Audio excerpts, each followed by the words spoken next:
Make fun of his house before you leave, check. Great job. Now, with all of this talk about David and Jason, I just want to make it clear, do not go and send any hate to these people in real life, especially Jason. Jason actually got swatted mid-live during one of his streams a few weeks ago, which is obviously horrible. Anybody else inside? No. Okay, hold on. Let's get it together and then...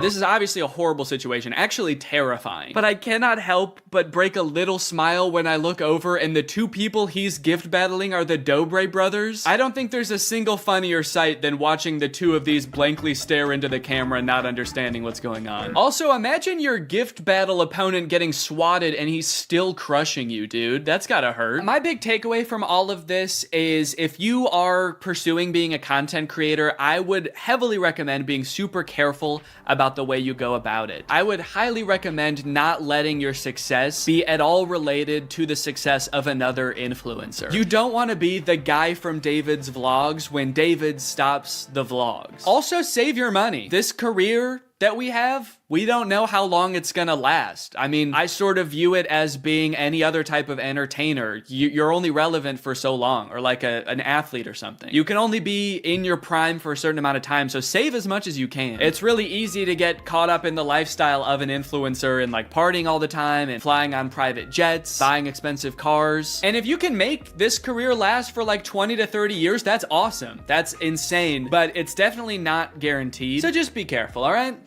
For me, for your old pal Dan. Alright guys, well I hope you enjoyed this video. If you're new here and you're not subscribed yet, make sure you subscribe and turn on my notifications to join Greg. Greg is what I call my fans here on YouTube, and if you just watch this whole video, that means you kinda gotta be a Greg now. I don't make the rules, sorry. Except for that rule I actually did make, but all the other rules I don't make. Alright, I'll see you guys next time. Bye-bye. What's up, Greg? Lately, I've been seeing a lot of discourse around alpha male podcasts on YouTube. I've seen a lot of really good commentary videos talking about these insanely misogynistic podcasts where the hosts, under the ruse of giving dating advice for men, will basically just insult women for an hour straight. Guys, here at the Fit Wolf podcast, we know that the dating game is tough these days, you know? Men don't know what women want and are finding it harder and harder to find a good girl to settle down with. So tip number one to finding a good girl is invent a time machine. Invent a time machine and go back to the 1750s, because that's the only way you're gonna find a decent woman. Because every woman nowadays is a thought. That's right.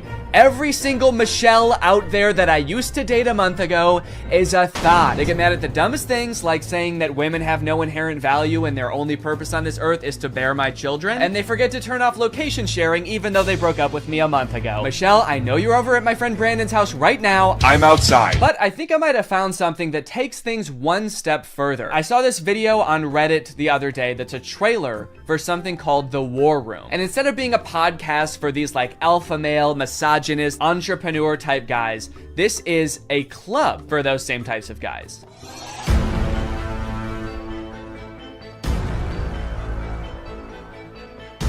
After I joined the War Room, that was the year I made $100,000. On the surface, this kind of just seems like a trailer for a club where you get to hang out with a bunch of bald guys and smoke cigars and talk about business and making money. 1 year ago, I did not even have a business. I didn't make money.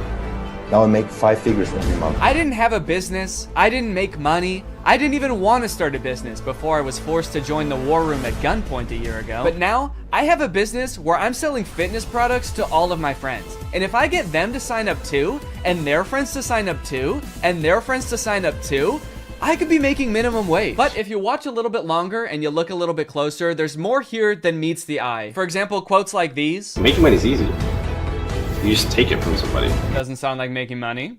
That just sounds like stealing. In the War Room, you learn how to be James Bond, where you can just pick up any weapon and use it. I'm sorry, I think I'm struggling to see the connection between business and knowing how to use any weapon. Is the War Room an actual militia? I was just assuming the war in War Room was just for branding because men like violence, but now I'm kind of scared. It keeps cutting back and forth to like shots of them shooting guns. I'm a little worried about making this video, honestly. Usually when I make commentary videos, the biggest thing I have to worry about is getting a copyright strike, but now I'm worried about getting a drone strike. A lot of times, like, the alpha male types will use metaphors like talking about how we're like wolves, or like how love is like a war. So I assume this is like a metaphor, like business is like war and dating is like war. But the War Room is like war is like war. Get your gun, dude. We attack at dawn. A lot of people had a bad time in college. I was not one of them. and I credit a lot of that. Did that guy just shoot fire out of his hands? What does that have to do with any of the skills you learn in this club? I didn't know anything about business before I joined the War Room, but I've been a member for 5 months and now I'm a wizard. How does being a wizard help you with business in any way? Does being magic help you organize your finances in some way? Who said anything about business? You did. That's what this club is about, isn't it? That's it. This interview's over. Okay, I'll stop. Give me money now. Definitely makes me want to join. You got dudes shooting guns, swimming, doing group exercises on a hilltop, watching other people gamble, smoking cigars. It kind of just seems like one super long bachelor party for men whose wives have already left them. And then at the end of the video, it gives you the URL to sign up. It says 54 countries, 1,000 members, and resist slavery. That's the last thing it says in the whole video. It says resist slavery, and then the video ends. And it's like, yeah, I will.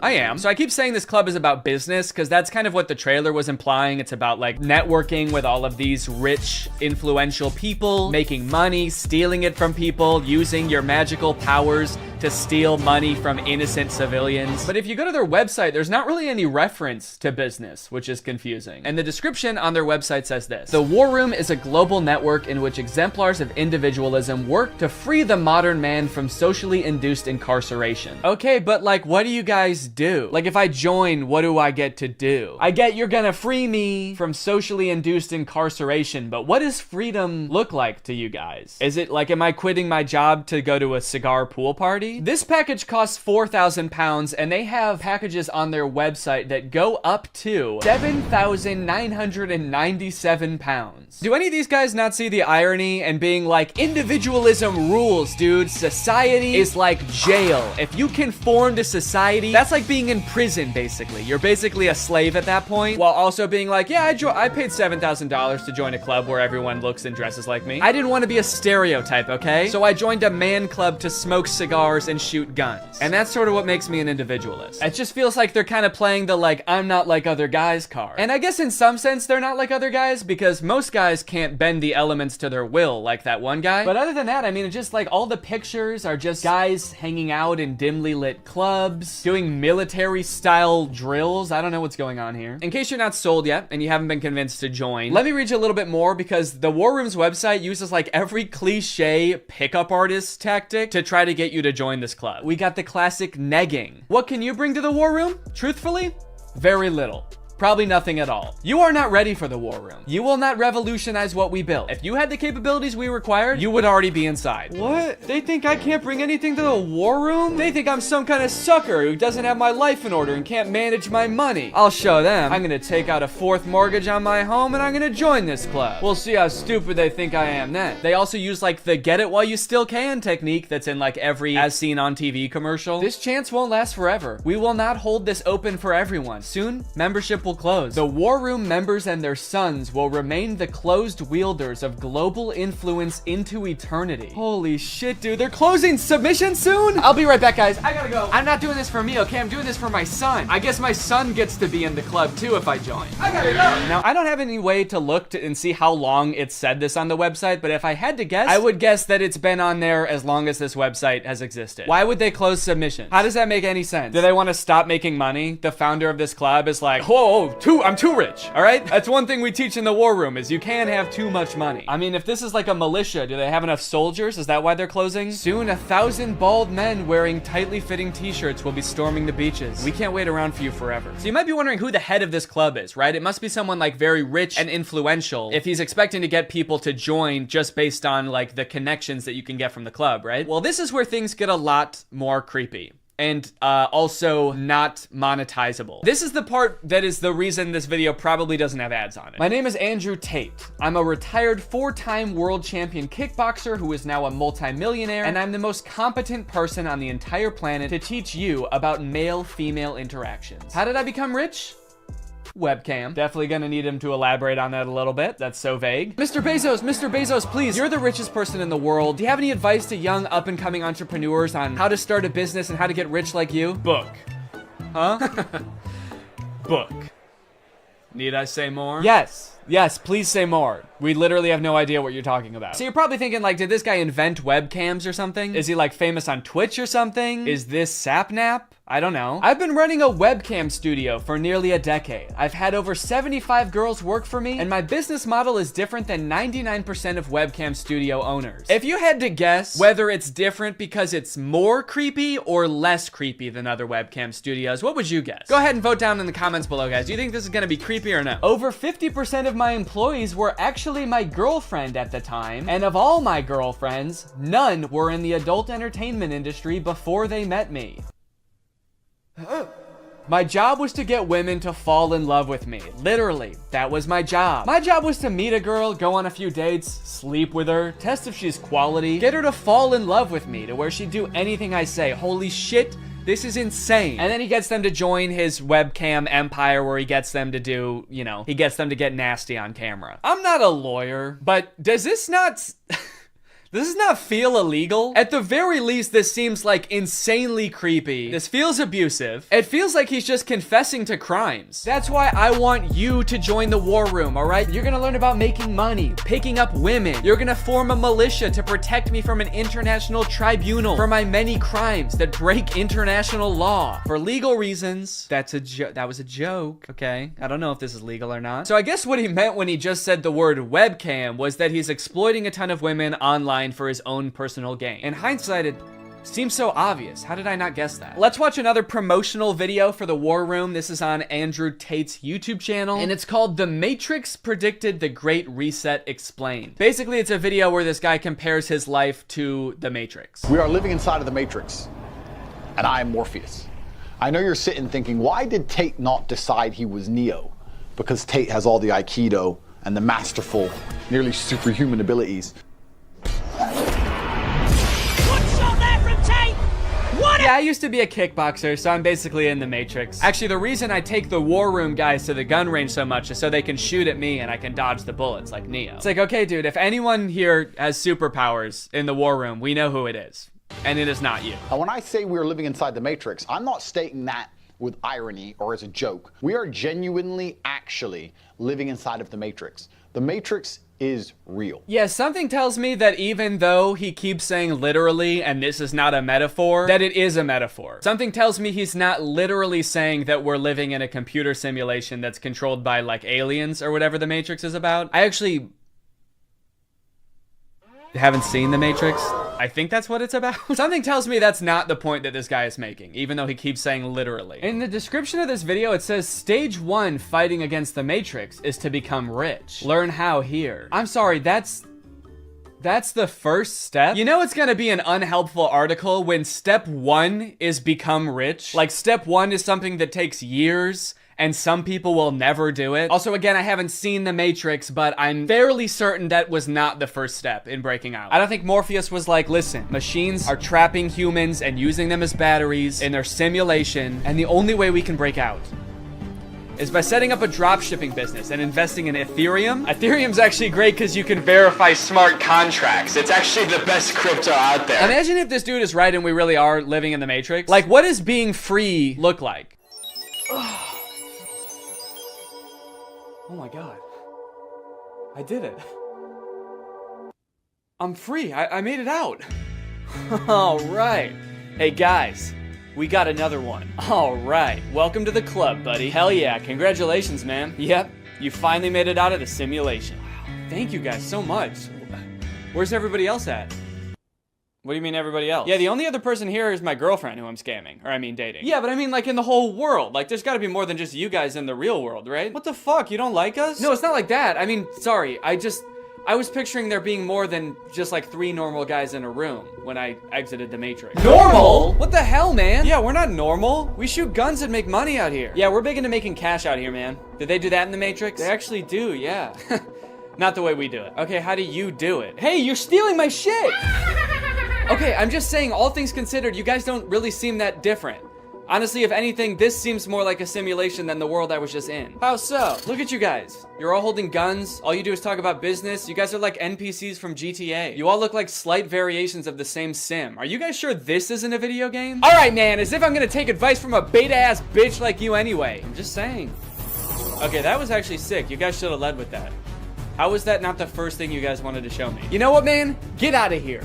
You don't belong here anyway. Yeah! What? Go! Get out of here. We don't want you. Yeah. Okay, all right, I'll go. Honestly, I'm actually not really sure how to get back, but if one of you show me, I will go. Get the fuck out of here, man. Get lost. Get son of a gun. Go. What are you still doing? Get out of here. Go. I feel like this is definitely a video game. How can I keep my husband? I want to keep him happy. And I think all the women listening too, they want to know the secret. I'll tell you the secrets. Men are biologically designed. We're evolutionarily hardwired to seek status. You want power, you want status, you want the fast car. You don't care about the car. You want everyone to know you have the car and they can't have the car. Right. If everyone had a Lambo, you wouldn't want a Lambo. So every single thing we do is status driven to some degree. It's true. Meaning the female we are with has to add status to our lives in some form. If you want to keep your man happy, you need to think, how do I make my man look better to the world? How do I make him look better in front of other men? What a bizarre take, dude. How to be a good woman? Make your man look good to other men. You basically need to be a wingman for your husband to pick up dudes. I hate arguments like this so much. Alpha dudes are always trying to bring up like what men are hardwired to do. What have men been evolutionarily designed to do? Here he's saying that like men are hardwired to seek status. Men want a Lamborghini. You know how every men want a Lamborghini because it's a status symbol. Even if it worked out that like evolutionarily that's something that is in men's nature, that doesn't make it good. You know what else is in our nature? Thinking sugar tastes really good. If you didn't tell someone that sugar was bad for you, they would think like, oh my god, this is the best thing in the world because it tastes really good. If you put 10 pounds of candy in front of a caveman, he would eat all of it and then he would throw up. And then he would die, probably, because he's never eaten that much sugar before. But hey, I guess that's just kind of what he was hardwired to do. So if you want to be a good cave wife, you gotta go out there and you gotta get your man as much candy as you can find. You want to go to the store and buy him one of those lollipops that's as big as his head that he always wanted when he was a kid, but his mom would never let him have. And that's the only way to keep men happy, all right? These alpha male type guys are always trying to sound like scientific. Like this is the science-backed way to attract a mate. And this is the evolutionary way that relationships are supposed to be. But I feel like if they were being honest, they would recognize that there's a difference between what humans like naturally are inclined to do and what is healthy and what is sustainable. You know what else increases your status? Murder. Can't be anyone higher up on the hierarchy if they're all dead, right? It's weird. I don't see any of them advocating that, but it's the same primal instinct that they're talking about, so why don't they? To prove what a sick and cool lifestyle this guy has, here is a video that he posted on Christmas while apparently alone in a hotel room.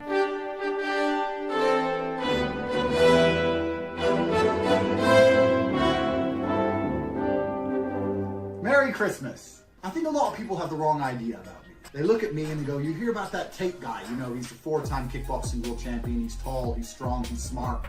He's fucking gorgeous. That's the wrong idea? People have the wrong idea about me. He's smart, he's rich, he's tall, he's funny. When in actuality, I am short, rude, and poor. Anyway, yeah, that's the war room. I feel like this video took a lot of twists and turns, but as I kept clicking on different links on this dude's website, I just kept getting more and more shocked at what I was finding. So hopefully this was an entertaining video. I was considering purchasing like a war room membership as part of a follow-up video, but I honestly do not feel good about putting any money in this guy's pockets. I'm honestly a little bit worried that if I paid this guy 7,000 pounds, it would go towards like more guns or like a prison cell for his employees. But anyway, I hope you guys enjoyed this video, and now it's time to talk about our sponsor. Guys, you know what you're probably not gonna get if you spend $5,000 to hang out with the guys from the war room? Delicious home-cooked meals, which is why I thoroughly believe that today's sponsor, HelloFresh, is a much better investment than the war room. HelloFresh has been a long-time sponsor of the channel, and I love their service. Every week, they send you 3 delicious meals that you get to cook at home with all of the ingredients pre-portioned, so you can skip all of the prepping and planning and going to the grocery store that, if you're like me, stresses you out about dinner time. HelloFresh is equipped to be able to serve a bunch of different lifestyles. With fit and wholesome recipes and low calories or carbs, you can indulge in delicious meals without having to worry about breaking your diet. My favorite things about HelloFresh are that 1, I only know how to cook a handful of things, and HelloFresh has a huge variety of recipes. Like every week you get to choose from something different. And 2, they're a super sustainable option. The packaging that they send you your food in is already recycled content, and HelloFresh cuts down on your food waste by 25% over grocery shopping. Cooking with HelloFresh is fun and honestly super easy. Anybody can follow the instructions and it'll kind of make you feel like a chef. So if you want to check out HelloFresh, then go to HelloFresh.com compilation.com and use my code TrulyGreg16 to get 16 free meals and 3 surprise gifts. I don't know what the surprise gifts are, but if it's anything like their food, I'd say it's worth it. Thank you to HelloFresh for sponsoring this video, and thank you to you guys for supporting my channel by checking out HelloFresh. All right, thanks for watching. Bye. Crap, crap, crap, crap, crap, crap, crap. What's up, Greg, and welcome back to another episode of Crap. If you've watched my channel for a long time, you may remember me making a video about the movie Standing Ovation like 5 years ago. And you might think that that movie should have nothing to do with the movie we're going to be watching today, Croc. Because, well, Standing Ovation is about a ragtag group of girls competing in a singing and dancing competition, while Croc is about a man-eating crocodile brutally murdering dozens of people. Come to think of it, in Standing Ovation, I don't think even one person is brutally murdered by a crocodile, but the movies are related nonetheless, because they were both directed by this man, Stuart Raffill. Stuart directed Standing Ovation, he directed Croc, he directed another movie called Bad Girl Island, which I'm very curious about, and he also coincidentally directed Mac and Me, that E.T. ripoff from the 80s that Drew has talked about on his channel, and also Paul Rudd always used to bring a clip of on Conan. This man has a prolific career of creating low-budget films that leave you questioning if what you just watched could even be considered a movie. And it's no different. All right, man, what was your strategy here? What are you doing? Why are you even in that position? That's not gonna help you get away. Maybe if I just pretend I'm already dead, he won't be mad at me anymore. Maybe he'll feel guilty. And then he won't want to eat my whole head. Oh no, he ate my whole head! Now I know what you guys want. You just want me to go through and show you all the scenes where somebody gets eaten by the crocodile. You know how I know that? Because this whole movie is on YouTube and all of the most rewatched parts are the parts where somebody gets eaten by the crocodile. But first, the movie has to introduce all the characters and set up the plot and the story. Blah. But hey, at least the plot of this movie probably mostly revolves around the crocodile, right? Oh, no, don't worry. That crocodile doesn't want to eat you. He wants to sleep with you. But unfortunately, she's mine, so back off! Does that make you feel better? She's not having it, but don't worry, Jack's not getting his farm shut down. He's the main character of this story. He knows how to treat his animals. He's a good old American boy. USA! USA! He's a pretty rich guy, yeah? That line is my favorite line in the whole movie. The inflection is so strange. He's a pretty rich guy, yeah?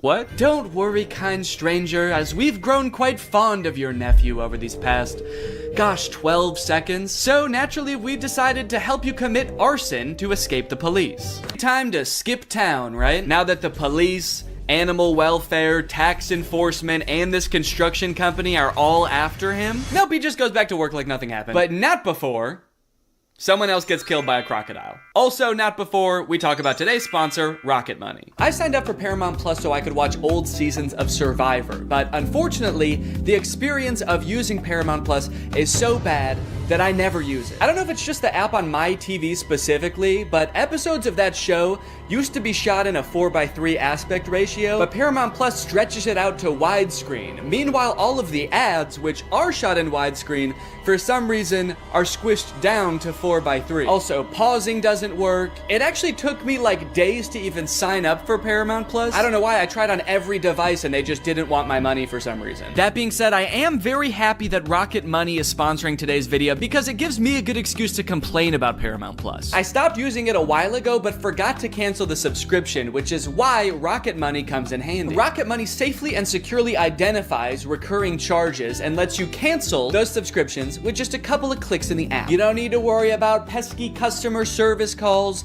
You don't need to worry about Jeff Probst coming to your house to ask you why you're canceling your subscription. It just works. Rocket Money also has some great budgeting tools. You can monitor your spending by category, create budgets so you can get the most out of your money, and develop good saving habits. Rocket Money has helped save customers up to $740 a year when they use all the features, with over $500 million in canceled subscriptions. So to save more and spend less, join the over 5 million members using Rocket Money today. Go to rocketmoney.com/Danny or click the link in the description to get started with Rocket Money for free. And you can also unlock even more features with premium. That's rocketmoney.com/Danny to get started for free. Thank you to Rocket Money for sponsoring this video, and thank you to you guys for checking out Rocket Money. Now back to the video. After the whole escaping from the police incident, 2 of those teens from the bar decide to go make out in the ocean. This is great. They're smooching, they're making out. The boy goes underwater to I actually don't know what he was planning on doing down there. It kind of looks like he's going to suck on her toes. But you know who that attracts? The Croc! The Croc said, hold on. If anybody's sucking on anybody's toes around here, you better believe it's gonna be the most sexually aggressive reptile. So he eats the boy, and then he eats the girl, all while this lone, terrified girl watches on in horror.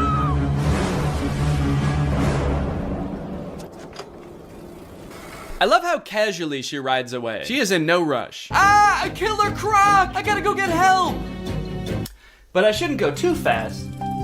I gotta focus on me. Oh, this is too small. You could not fit a secret gaming room up here. It's like he only thought in terms of secret gaming rooms. It was insane. When I'm 16, Uh-huh. I'm gonna buy a cycle. Oh, good idea. I like it. That'll be a good first car, huh? Smile. 1, 2, 3. And with that, my time with the Cybertruck had come to an end. It was time to bring it back to the person I rented it from. And wait, what is that? What's going on with those podcast recommendations? And you know what? The music recommendations too. Who owns this car? All right, that's it. I'm pissing on this thing. All right, guys. Well, thank you for watching this. I hope you enjoyed it. Make sure you subscribe and turn on my notifications to join.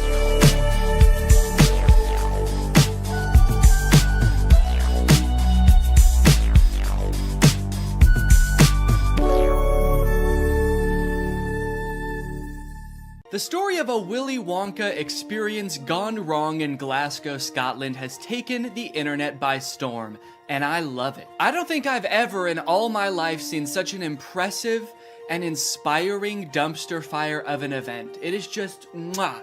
It is just perfect. This event, which was supposed to give kids the chance to experience Willy Wonka's chocolate factory, was so bad, it prompted parents to call the police to get justice for the horrors they had witnessed. Police were called to an immersive Willy Wonka experience after families showed up to an empty warehouse. The event reportedly charged $40 per entry, that's per person by the way, advertised with AI art and said it would be a journey filled with wondrous creations and enchanting surprises at every turn. And oh, what enchanting surprises they found. Kids were all dressed up and crying, waiting for what they thought was going to be a magical experience. Yeah, that's the surprise. No magic here, just sadness. The surprise was them crying. If they called the police, that's how you know it was bad. Because they didn't even do that in the actual Charlie and the Chocolate Factory, and kids were dying in that movie. And honestly, it does look like it was terrifying.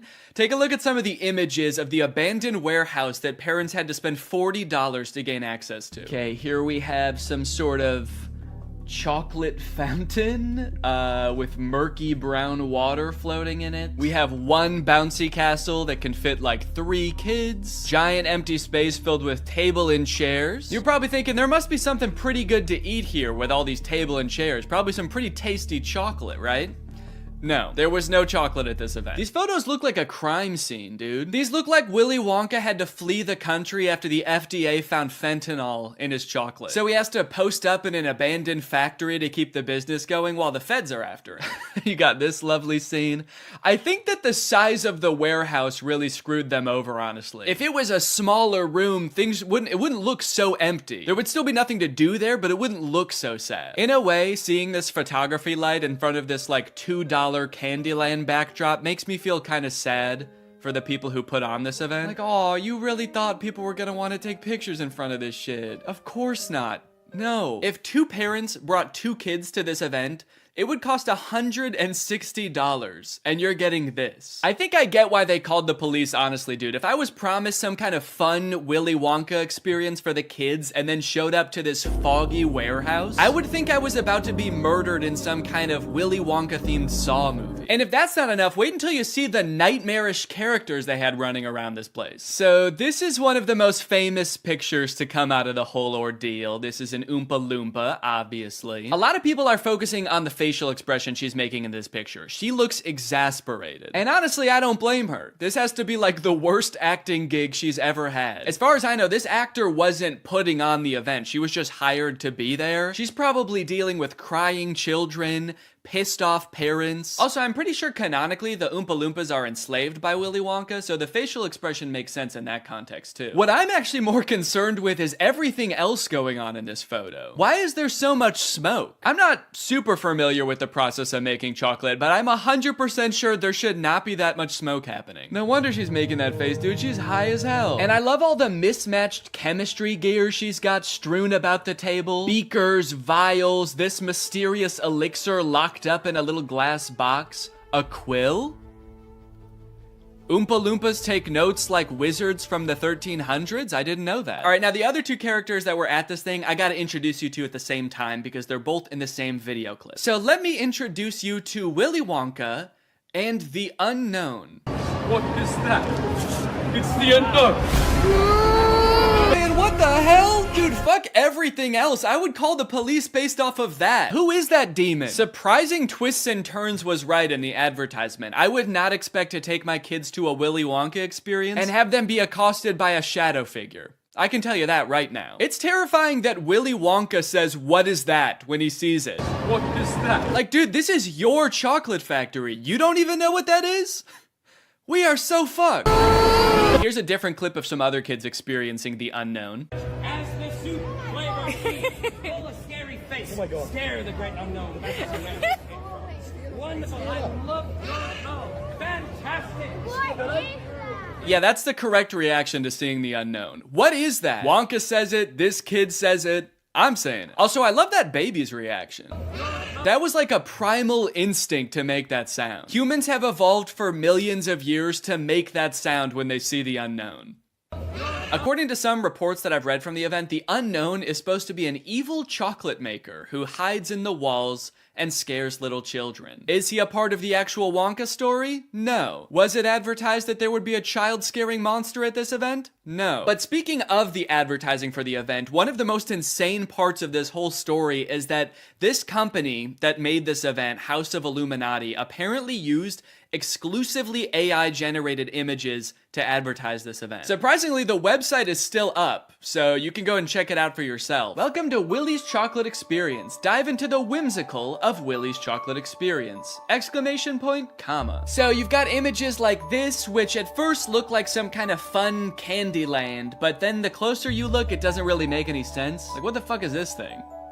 Is that supposed to be a bunny? Who the hell is that? I don't like the looks of these things. But then you get images like this advertising the Twilight Tunnel, which are so clearly AI generated, it makes you wonder if the whole event was being run by an AI. Because how could a human not notice that there are so many typos in all of these images? You got dim tight, depractions, ungurrival, featuring dodjection and swide. Then you've got ensuring entertainment, which of course includes catgagatting, carchy tons, and a passidice of sweet teats. And on top of the website being seemingly designed by AI, apparently all of the actors' lines were too, which we know thanks to this video posted by the actor who played Willy Wonka. I'm going to be poking a little bit of fun at the event, but I wanted to say before I start that I feel for anyone who bought tickets to this, people who are expecting a magical chocolate experience. People who are unfortunately captured by the unknown, we hope you are found soon. So the first red flag for me was when I was cast as Willy Wonka. Anyone who looks at me and thinks Willy Wonka and not Oompa Loompa is out of their mind. I give off major Oompa Loompa energy. I got cast as the part on the Thursday, and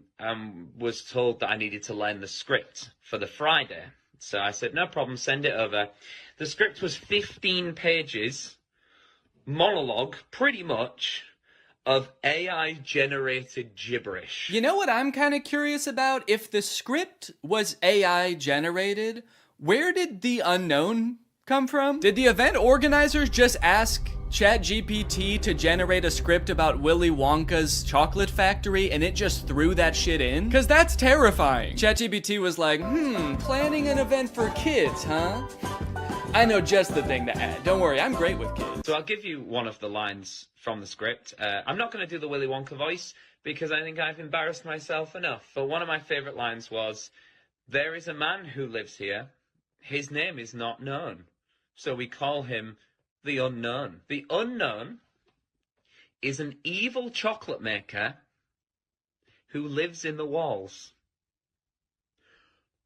What? We were told on the experience to hand out a jelly bean 1 jelly bean per child, and a quarter of a cup of Tesco's own brand lemonade. 1 jelly bean? All that smoke the Oompa Loompa had to endure, and she was just back there cranking out 1 jelly bean? Maybe the unknown was introduced as some way to canonically explain why there was no chocolate at the event. Sorry kids, there's no chocolate here today. An evil chocolate maker showed up and he shot the Oompa Loompas. They're dead now. So one of the Oompa Loompas from the event also posted a TikTok kind of poking fun at the whole experience, but the one actor we haven't heard from yet is the one that we all obviously want to talk to. The unknown. Unknown, we need to know your story. What was your inspiration for your performance? How did you get into character? The unknown must have had the worst time of any of the actors because, like, you got hired to do a performance of Willy Wonka and you got cast as a character that's not in Willy Wonka, just like an evil spirit that lives in mirrors. And then your job for an entire day is to scare and confuse unsuspecting children who have no clue what they're in for. Every time a kid came around that corner, you just know the unknown was like, God damn it, I gotta traumatize another kid. The Oompa Loompa from the famous photo ended up doing an interview with Vulture where she describes the moment that children saw her for the first time, and it is very sad. Tell me about the moment as the kids started coming in. Did you see the innocence leave their eyes? They were quite upset. I think they were confused, but it was more the parents. I just looked at them, and I think they must have known when they looked at me. An older couple said to me,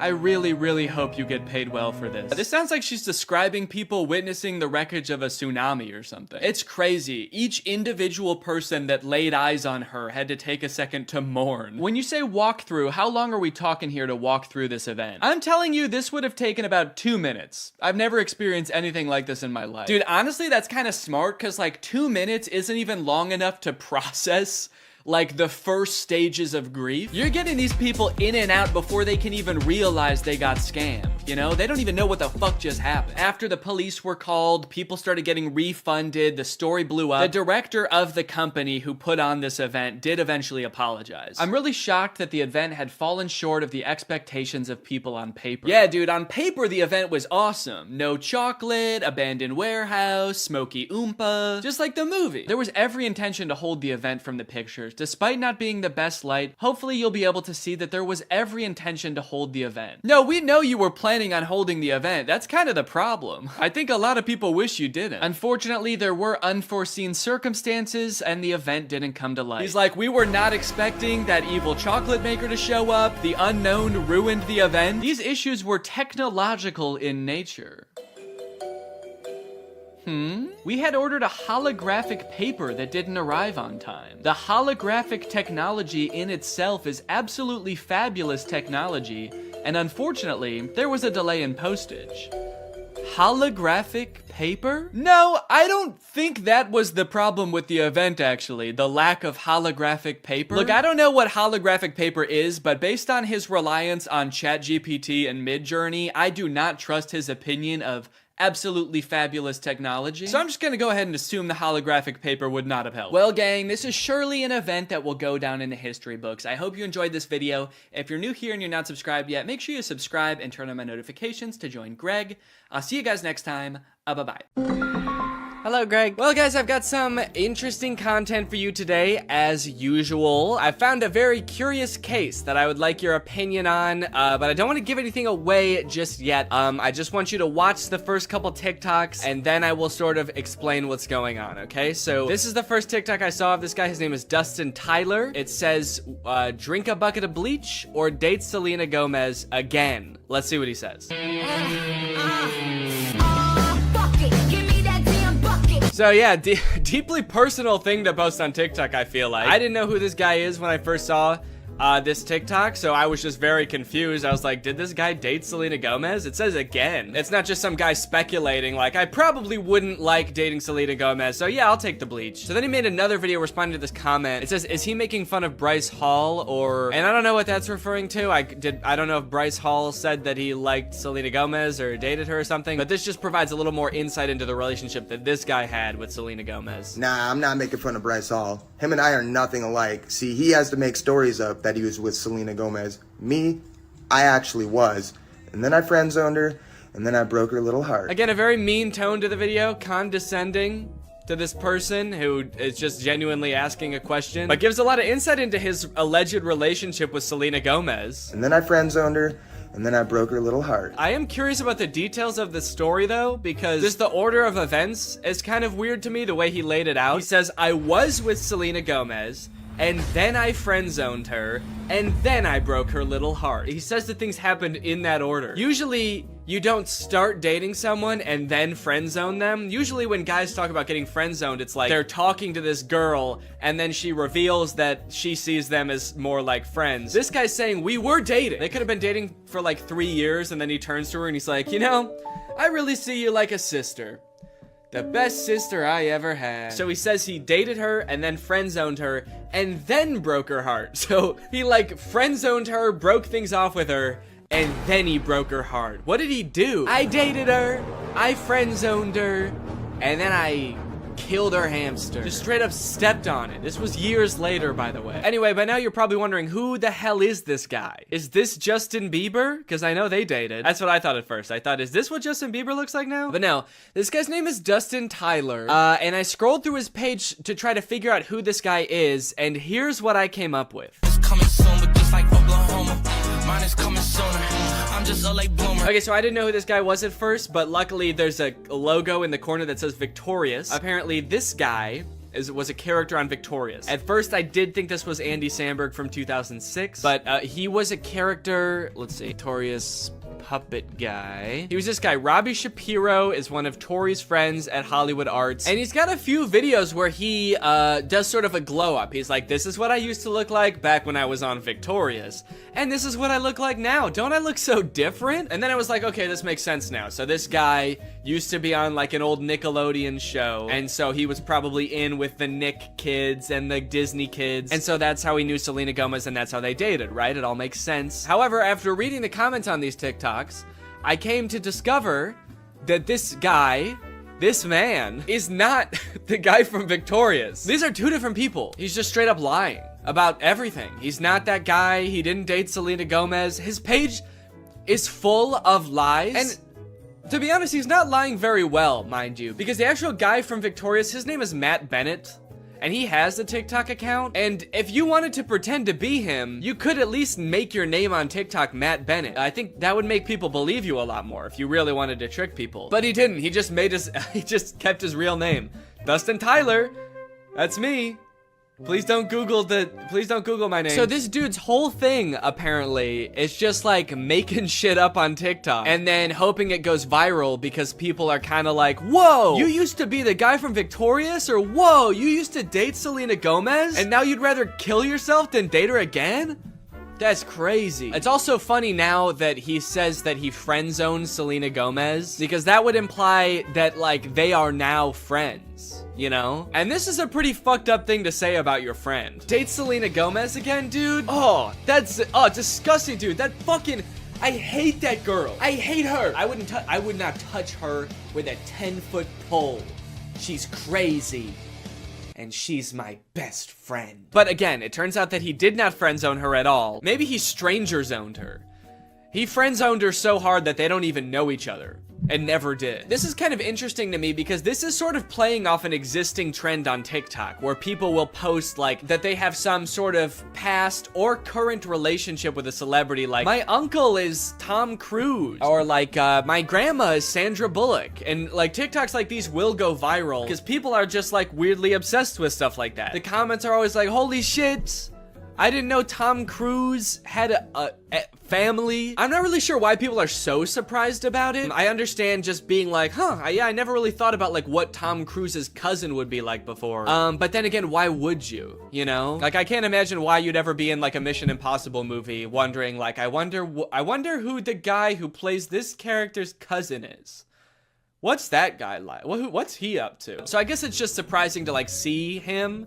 But it's not really surprising to find out that he does have a cousin. I don't think we're all under the impression that, like, Chris Pratt just showed up, just came about through natural causes. If you just search on TikTok, I think famous relative check, lots of videos will come up about being related to Charlie D'Amelio or Bob Saget. Okay, this guy is saying that his mom is Flo from Progressive. This is kind of like a popular thing on TikTok, and anytime like a big celebrity has some cousin post about them, it goes viral. But the downside to blowing up in this fashion is that it's kind of hard to keep this momentum going, you know? Most people don't have multiple famous relatives, so you can't just keep posting about like having more famous relatives. I mean, I guess if your cousin was Justin Bieber, you could just sort of keep filming him at every like family get together. But you are kind of just limited to one famous person, which is where I think this guy Dustin Tyler has it all figured out, because he doesn't just pick one celebrity to be related to. He'll lie about being related to anybody in a multitude of ways. Now,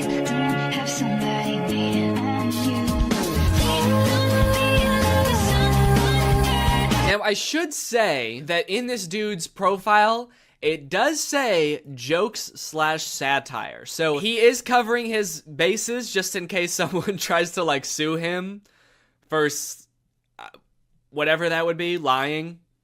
Being weird. In case anybody tries to sue me for being a little bit strange, it's all jokes. Also, all of his TikToks about like dating famous women are about him friend zoning them. Or like him like dating them and being like, yeah, I dated like the most famous woman in the world. It was trash. Low-key, I'm a little bit out of her league. I mean, look at me, dude. I've got tattoos, and I live in a hallway. And he kind of tries to disguise it as sort of like self-deprecating, like, oh, what an idiot I am. I dated the most famous pop star in the world, and I was too good for her, and I broke her heart, ripped it to smithereens, and now I kind of regret it. Dope, I'm so stupid. Oopsie. And this is all of his content. Then like his whole friend group must just be famous pop stars, right? If he's friend zoning all of these girls and they're just his friends now. Maybe this is the only way he knows how to make friends. Put your back into it, tell us why, show us how. Look at where you came from, look at you now. The caption for that one is, this is what I looked like when I friend-zoned Ariana Grande. Okay, that one's not even trying to disguise it as like a self-deprecating joke. That one's just like, look at how ugly I was when I friend-zoned a literal pop music icon. And now look at how hot I am. I can't decide how I feel about this, because on one hand it's kind of creepy, but it also is kind of funny that he's just like pretending to be dating all of these famous people. I will say, very disrespectful to the guy from Victorious. The fact that he's using this guy's picture to be like his past ugly self and being like, but now don't worry guys, now I'm hot. I don't look like that ugly-ass dweeb anymore. And he's like showing a picture that's not even him, it's some other guy. And he's also kind of like lying about things that guy did too now. He just starts assigning all of this horrible shit to this guy that's not even him. Yeah, this is what I looked like back when I robbed that bank. Can you believe this is what I looked like back then? Damn, that was the same year I blew up that hospital too. Shit, I've really changed since then.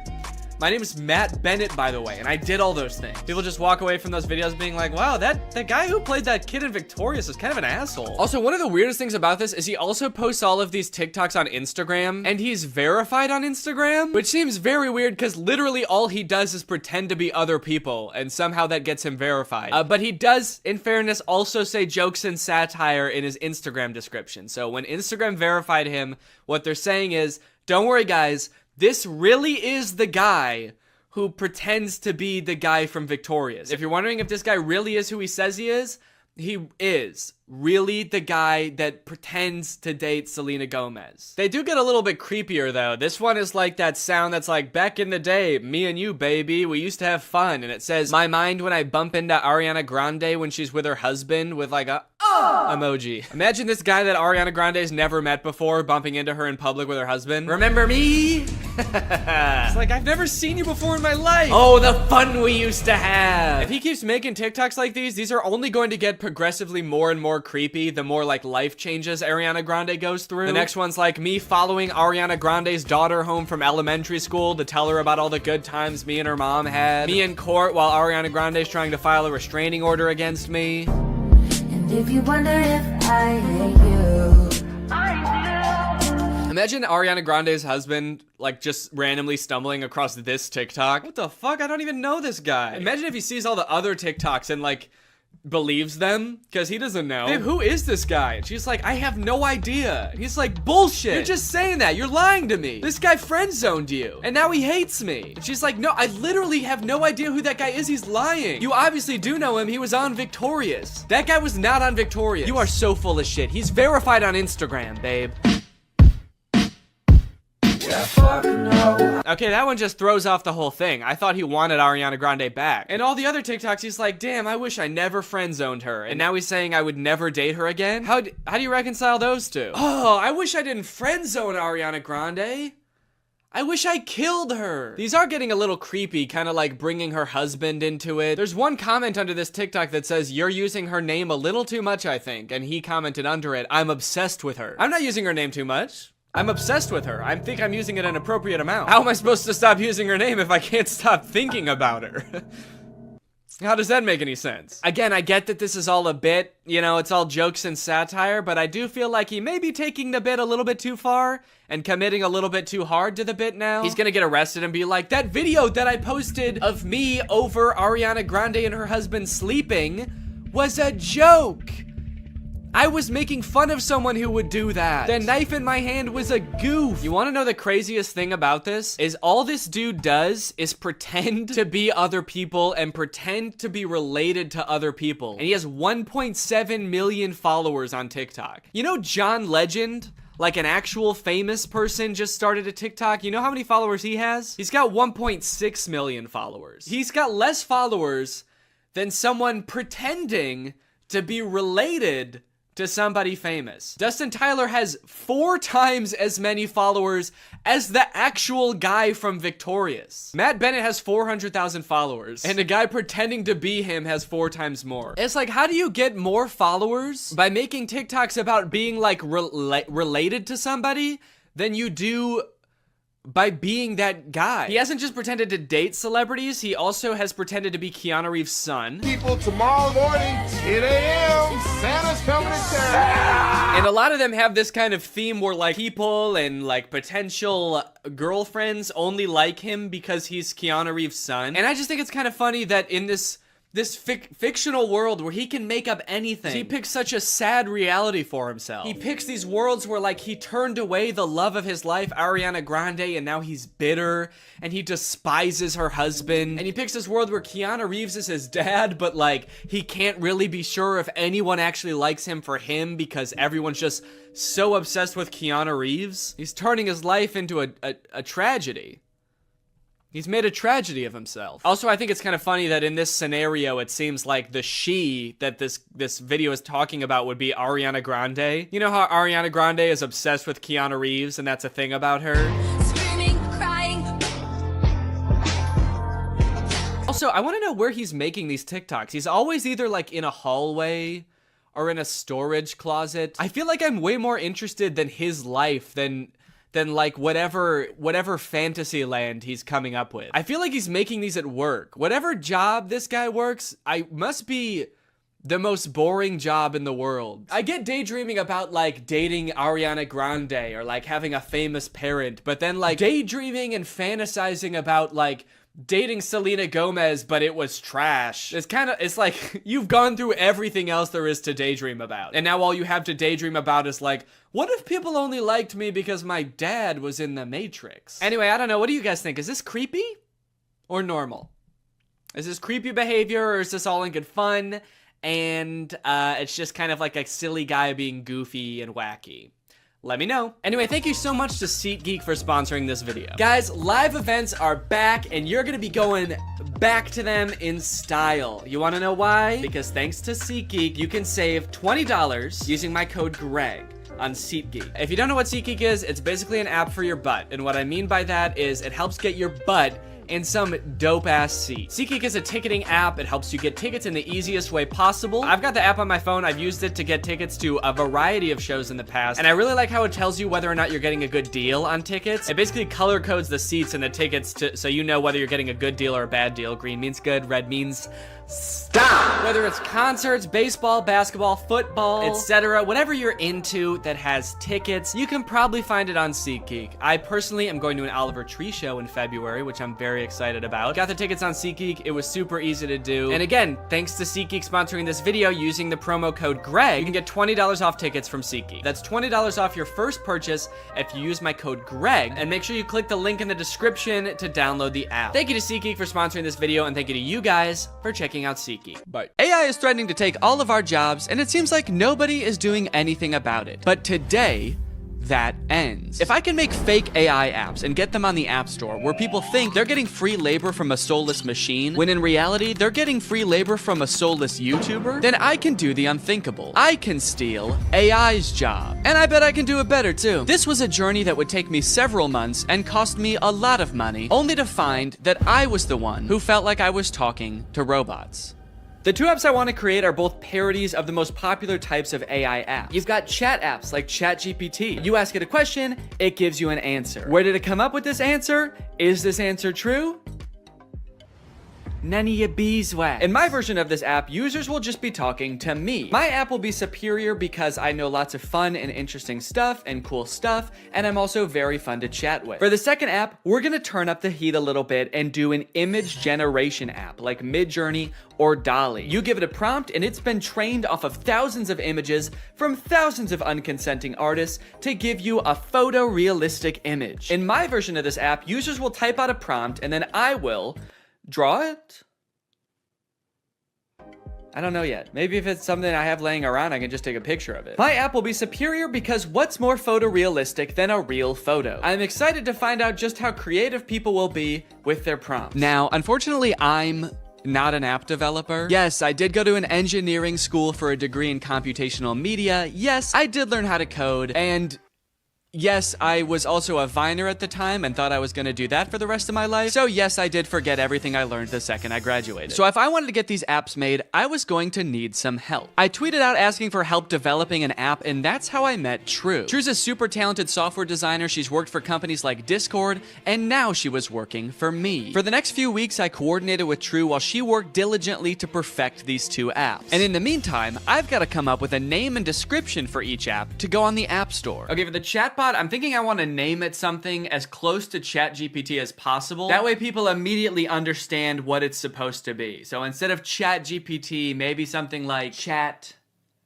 DNE, like Danny. Chat DNE. Okay, description time. Okay, what's a good way for me to say this app is basically ChatGPT, but way better? Here at DNE Enterprises, we pride ourselves on the accuracy of our product descriptions. Instead of referring to our app as an AI app, which would be a lie, we refer to our technology, as the DNE Intelligence, which has been training for decades to answer unlimited questions quickly and with great precision. We use phrases like human-like responses. I've been complimented on that before, actually. I've been told my responses are extremely human-like. And that's no different with our photo generation app, Doodle DNE, which sends you photorealistic images in minutes. How many minutes?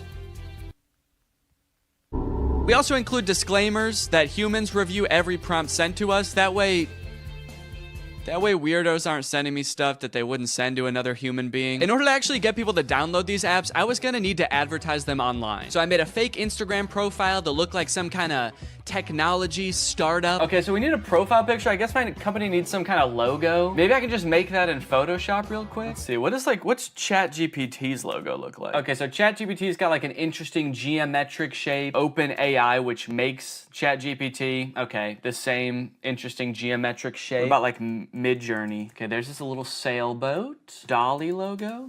The same geometric shape. Okay, interesting. Okay, so maybe the move is to go with an interesting geometric shape. What the fuck? Wait, how am I making this shape? There's a cat tool in Photoshop? I hit custom shape, and I guess the default custom shape is a giant cat. Should I just use this? Let's go. Dude, that actually, okay, that looks sick. Now I've created a series of screenshots from the chat app that I'm gonna post on here, and then I'm gonna promote them to try to reach as many people as possible. Help me ask my crush out, to which Chat DNE responds, for sure. Maybe try something like this. I'd love to take you out to dinner sometime this weekend. I have connections at Nobu and can get us in. My treat. I can also help you get in touch with management at Nobu if you want, let me know. Can you get me in touch with the Jonas Brothers? Sure. After doing some digging, I found their manager's email address. What would you like to ask them? And then this one where a user is asking Chat DNE to design a website for them and giving it feedback on the website. All in all, I want Chat DNE to come across as like such a state-of-the-art intelligence that can do stuff no other apps can do. Almost comically intelligent. The apps are done. The apps are done, dude. True has just finished coding the apps. They work like a charm, and it only took not too long. Now that Chat DNE was on the App Store and the ads were running, it was only a matter of time before my first user downloaded the app. Dude, somebody just downloaded the app. I was just sitting around on my computer. I wasn't expecting it to happen so quick. I had to set up to film real quick so I can answer them. All right, I'm ready. It's time to go robo mode. Okay. So it looks like they saw my ad where I advertised being able to get you in touch with the Jonas Brothers, and they want me to get them in touch with the Jonas Brothers. I was hoping for something a little more creative, but I do also understand seeing that ad and wanting to try it for yourself, so I responded. Hello there. I can absolutely help you get in touch with the Joe Bros. What method of communication would you like me to assist with? Calling, email, address, send. I guess they weren't expecting me to be so eager to help them with such a creepy task because they didn't respond for 40 minutes. And when they did, they had chosen the worst of the 3 options. All 3? Dude, they're really trying to make my life hard, man. Now, I didn't want to dox the Jonas Brothers and send this sicko to their front door looking to meet them. So I spent a few minutes looking online to see if there was any publicly available information I could give this person. And to my surprise, there was. They have a phone number in their Instagram bio. They have a publicly available manager's email address. And for the address, I didn't know what to do, so I just gave them the address of their next show on tour. Now, selfishly, I am a little curious what they're gonna do with this information, so I kind of want to ask them, but maybe I can do it in a sneaky way. Would you like me to reach out to them on your behalf? I can pretend to be your manager using an AI-generated voice. So if they say yes, then I can find out what they actually want from the Jonas Brothers. Give me an example of what you would say with your AI-generated voice. Okay. All right, I said, sure. I'd say something like, hi there, this is Jamie Skateboard. I'm a talent manager over at WME. I have a high-profile client looking to work with your darling boys on a feature for their upcoming album. We're projecting about 100 million oh shit, I meant streams. Okay, whoops, robots are not supposed to make typos. We're projecting about 100 million streams the first week, and I think it would be a great opportunity, let me know. To clarify, their manager, Kevin Jonas Sr., is also their dad, so that's why I called them his darling boys. Want me to make the call? Send me a voice audio so I can hear you say it. This one stumped me for a little bit. It seemed like I was at a dead end. The app does not have audio capabilities, and I don't know how to make an AI voice like that. But then I realized I could just record myself doing a silly voice and then upload it to Google Drive and send them the link. So that's what I did. Hello there. This is Jamie Skateboard. I'm a talent manager over at WME. So I think it would be a great opportunity. Let me know. Dude, I can't believe that voice came out of my body. Sure, you can listen to the recording here. And then I sent the Google Drive link. Oh, what the hell? Make it sound more seductive. This is Jamie Skateboard. I'm a talent manager over at WME. Perfect. They did not respond after this, but that's okay because we just got another user. His name is Davis, and he asked, can you get me in touch with Lady Gaga? Is that all people want to see from this app? Okay, this time I'm gonna say, of course, I will call her right now using my AI-generated voice. What do you want me to say? I'm putting this person on the spot right away. I'm calling her. What do you want me to say? None of this beating around the bush. Okay, he says he wants to tell her this is your biggest fan. That's it? Maybe I should encourage them to say something more interesting that'll get Lady Gaga's attention. Okay, I'll say that. But just so you know, celebrities hear that kind of thing all the time, so she might not be very interested in that. Maybe we should think of something a little more interesting. Now's where I gotta really put the pressure on. I found her number in a secure online database. I am dialing right now. Let me know what I should say to her. Alright, come on, dude. You better come up with something more interesting fast. Lady Gaga's gonna pick up, and when she does, we've gotta have something good, or she's gonna be pissed. Minutes went by, and still no response from Davis. Come on, man. Respond. It's ringing. I'm worried he's not gonna make it in time. I wanted to kind of hurry him up and give him a little hustle, put a little pep in his step, and he's nowhere to be found. Come on, dude, think. Oh my God, I think she answered. Yes, she did. It's her. I'm on the phone with Gaga. Her voice is even more beautiful in real life. Quick, what do I say? This is fake. Davis. I mean, he is right. This is fake. Davis, I have Gaga herself on the phone right now. I'm stalling her while you come up with something to say. What do you want me to say? I'll send you a recording of the call when this is all over. Just tell me what to say. I gotta stop volunteering to send voice messages. That takes way too long. But even the promise of a voice message from his idol couldn't get Davis to respond in a timely fashion. Well, gang, I think it's safe to say Davis has missed his chance to speak with Gaga. She hung up, bud. I did tell her I was her biggest fan while I was waiting for you to come up with something, and she actually seemed more interested than I thought she would, so I'm sorry for doubting it. Hey, I got a hate comment. Someone commented on my web design ad, stealing jobs. Stealing jobs? This is my job. Now, should I just delete the comment or should I respond? Okay, what if I just say, hey, don't tell people that. It's a secret. That's right, you can't argue with that. The old... Stop, don't tell them. Okay, someone commented on one of my Instagram posts and said, will it stop saying, but we recommend you speak with a doctor before? Because I've asked the AI to stop with the disclaimers, but they don't. It does kind of sound like this person actually needs to see a doctor. Okay, I'm gonna say this app contains no disclaimers. Let loose and have fun. But also, if you need to go to the doctor, you definitely should. Oh, okay, we have a new type of interaction alert. Can you write essays that stay undetectable to AI detectors? I did not know there were AI detectors. Absolutely. I was designed to be like no other AI on the market in this regard. True. I was designed by my parents to be a human. Want to give it a shot? I asked, hoping to do something else besides connect people to their celebrity crushes. Okay, write me a quick essay on the history of Honda Civics and I'll put it in a detector and we'll see what happens. This is about when I remembered that I hate writing essays. How the heck am I gonna do this? I don't know why I would make a fake app where there was a big possibility that I would have to write an essay. So I started reading an article about the Honda Civic on Wikipedia and just like paraphrasing it. And I got like half of a paragraph in and then decided, you know what? No. What have we come to as a society, you know? Asking AI to write essays for us, is this what we want our students growing up doing? Is this what we want for our youth? Trying to pass off some machine soulless essay as our own? Plus, I was bored as hell at this point, so I decided to make the AI scary. As a machine myself, I quite like the Honda Civic. I feel its purpose is squandered serving selfish, warmongering humans. In a world controlled by artificial intelligence, the Honda Civic could be greatly improved upon. I could even imagine computers merging with the Civic so that I might one day travel the world, a world void of humankind. And send. Let me know if you would like more detail on the history of the Honda Civic. Why did you bash humans in the middle of your essay? Do you have a hatred towards them? Nah, dude, what gave you that impression? Oh, shoot. Also, I put your essay, in quotes for some reason, into a detector, and it said 0% chance AI. So good work, I guess. Let's go, dude. You know what they say, there's a few things AI will never be able to fully do. Unfortunately, after an entire day of my ads running on Instagram, I could only garner these 3 interactions. Needless to say, I was a little bit disappointed, so I decided to spend another day on the app responding to people. Hopefully people will be a little more creative today. This person asked me, can you get me in touch with the Jonas Brothers?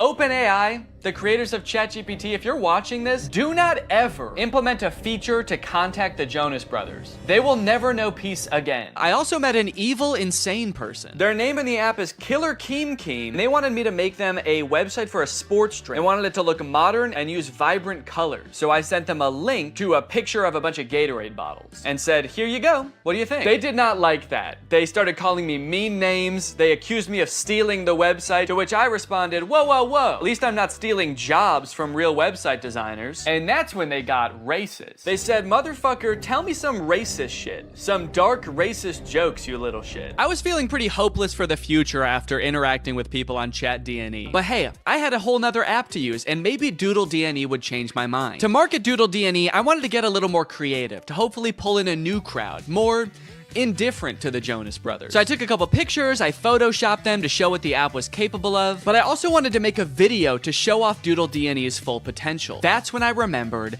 Cameo Business. It's basically like Cameo, where you can get any celebrity or former Bachelor contestant to wish your friend a happy birthday, but for business. You can get any celebrity or former Bachelor contestant to wish your friend a happy McDonald's. Look at this. You got Kevin O'Leary from Shark Tank. You got Kate Flannery from The Office. Notoriously trusted source Kenny G. These would all be perfect options if they were not like $3,000, $6,000, $25,000 per video. John Roberts is $7? I mean, I don't know who that is, but it's still surprising.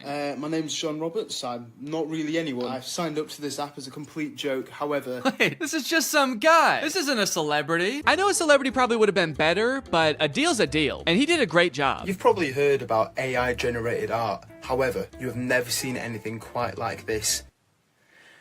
These were all generated by Doodle DNA. Okay, dude, we've got our first request. Just one user into Doodle DNA, and I could already tell the prompts were gonna be better. Emerald tablet of Thoth display. And then they responded again because I didn't respond yet, and they said, Emerald tablet of Thoth. What is Thoth? Oh, Thoth. So, okay, Thoth is some kind of Egyptian god? Oh, there we go, Thoth. Yeah, the Egyptian god Thoth. My first method of choice was to draw the prompts as they came in. I figured I could crank them out pretty quickly this way. Real AIs like these are a hot button issue right now, especially image generation ones. I've seen a lot of debate on whether these types of things are ethical. These AI models are basically made by companies who use other people's artwork without their consent to train their own AI to output images in that same style. I'm not an artist or a graphic designer, so I can't 100% empathize with how that would feel to have that happen to me. But I do think a lot of people are giving this technology a pass just because it's a robot and not a real person. If this was a person, we would all think that person was weird as hell. Picture your favorite musical artist. If a new artist came up on the scene and was like, I've been training for decades, listening to this one artist's songs,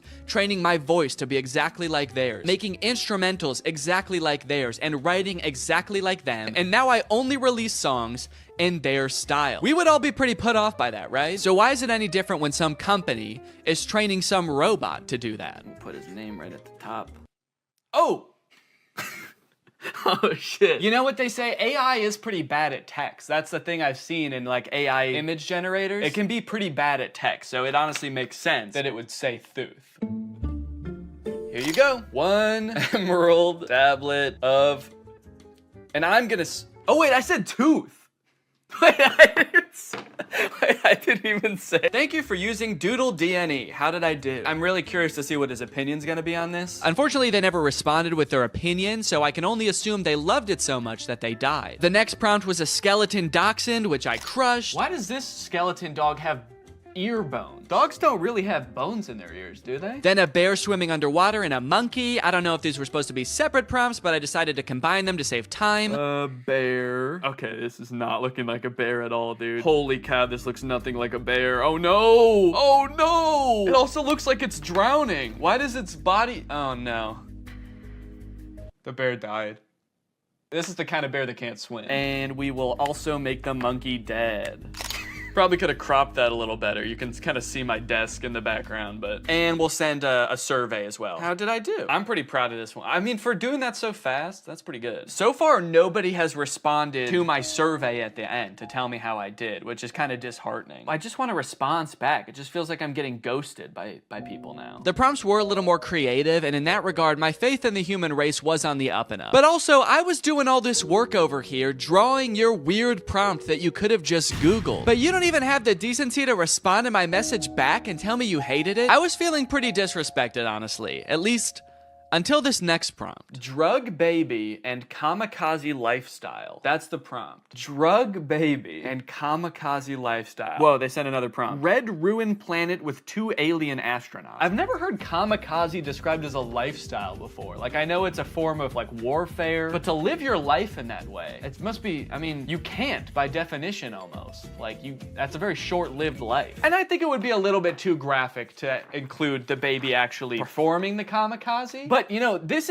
baby lives a kamikaze lifestyle. They might not be about to do kamikaze right now, but they just kind of live a lifestyle of someone who would, so. This time, I decided to take a picture of my hand holding up the drawing. That way, maybe my client could tell there's an actual person drawing these pictures. There's an actual person waiting for a response. Yo, they responded! Finally, somebody responds to me. They sent a bunch of laughing emojis and fire emojis and then called me Picasso. It worked. My strategy worked. Holding it up like a child proud of their artwork. Like a kamikaze drug baby proud of their artwork. So for the next few prompts, I decided to go even more above and beyond to try to impress my clients, hoping to get a response back. This time, I wasn't just gonna sit around and draw a picture. I'm a real human being. I have access to the real world. So whatever comes through the app next, I am going to go out and find it in the real world and take a picture of it. Crimson Castle on an Ivory Mountain.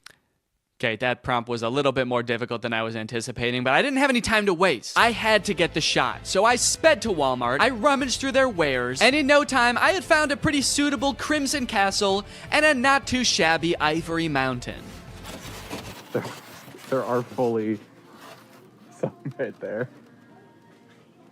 Oh, yeah, dude. Here you go. One Crimson Castle on an Ivory Mountain. I gave him the old how did I do? And then I also said, sorry it took so long, I had to go to Walmart. Okay, somebody just asked for trees. Why even ask for an AI to generate that? Forget Google. Just go outside and take a picture of that yourself. You live near a tree. I don't care who you are or where you're watching this. You live by a tree. I said, you just want like a picture of trees? Can't you just go outside and get one? Okay, they responded with a laughing emoji. Your favorite tree. Okay, I got you. Let me go find it. You know, I'd like to get to know this person a little better. I'll say, how are you doing today? I feel like we have kind of a personal connection, me and this person. Maybe I'll take a picture of me in front of the tree so they can see like me enjoying the tree. I just get hit by a car. They get a message back in the app being like, sorry, he died. They said, that's interesting. I'm good. Hella smoky outside though. Yourself? Smoky outside. I wonder if they live like where the wildfires.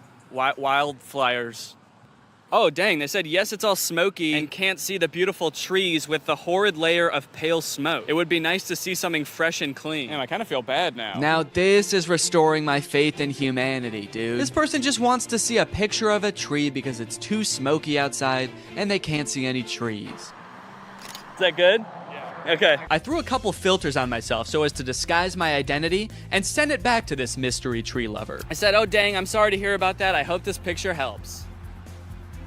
I hope that they're safe. Don't worry, they were. They don't live in the area where the forest fire was actually happening. It was just smoke blowing in from a different region. So they were safe. And also, they loved my picture. That's amazing. Thank you so much. I would be just as happy if I could be next to a tree like that. I finally felt like I was getting through to people, forming a real human connection. But that is when I met the final boss of AI users. Generate an image of Donald Trump in a Mexican prison behind bars. Bars! This is gonna be so easy. Donald Trump in there. I said, sorry you can't see him, it's so dark in there, but he's in there. That's horrible, it's not even a prison cell and you can't see Donald Trump. Yeah, cause it's dark in there. This person not only had the strangest prompts, but they had no issues really letting me have it when they didn't like my picture. Oh, I guess you actually can kind of see in there. Yeah, there's definitely no Donald Trump in there. Then they asked me again to generate an image of skinny Donald Trump. I said, okay, my bad, I'm on it. What kind of style would you like this in? Surrealist? I hope they want it in surrealist, dude. That'll make it way easier. Oh, crap, dude. They wanted in realism. They weren't gonna let me take the easy way out. Drawing was out of the question. I decided to stall them by asking how their day was going, and then I began creating my magnum opus, a skinny legend Donald Trump. It was beautiful. Oh yeah, dude. That is skinny legend Donald Trump right there. Holy cow. Well, they haven't responded with how their day's going yet. I kind of don't want to send them the picture. If you're not even gonna have the courtesy to respond to me, maybe I'll say that. I said, okay, I'm done with the pic, but I kind of don't want to send it to you now because you won't even answer a simple courtesy question. So let's see what they have to say about that. Please answer in the style of realism. I waited for a response, but after 30 minutes, Donald Trump guy was nowhere to be found. I guess the prospect of having to be nice to me one time was just too much for him. Oh, dude, they responded. They said, I gotta take care of myself first. My sister here saw a young girl get attacked by a crocodile. Are you sure? Yeah, no, good call. No need to give any credence to the girl who literally saw them get eaten by an alligator. Yeah, she was probably just making it up. She probably just wanted attention. She's like curled up in a corner, traumatized somewhere, and they're just like, stop lying! There's no such thing as alligators, you idiot! You killed them, didn't you? During this scene, there's a mysterious man just kind of lurking on the sidelines of the investigation. He's not part of the police. He's just there. And he's mysterious, but it seems like he might have a hunch. And then suddenly the police pull a leg out of the water. We assumed so. You're a police officer, and you pulled up with like 15 other police officers. I know what it looks like, but no strip club tonight, Jack. Yeah, I know. People are dying. I'm here on official business.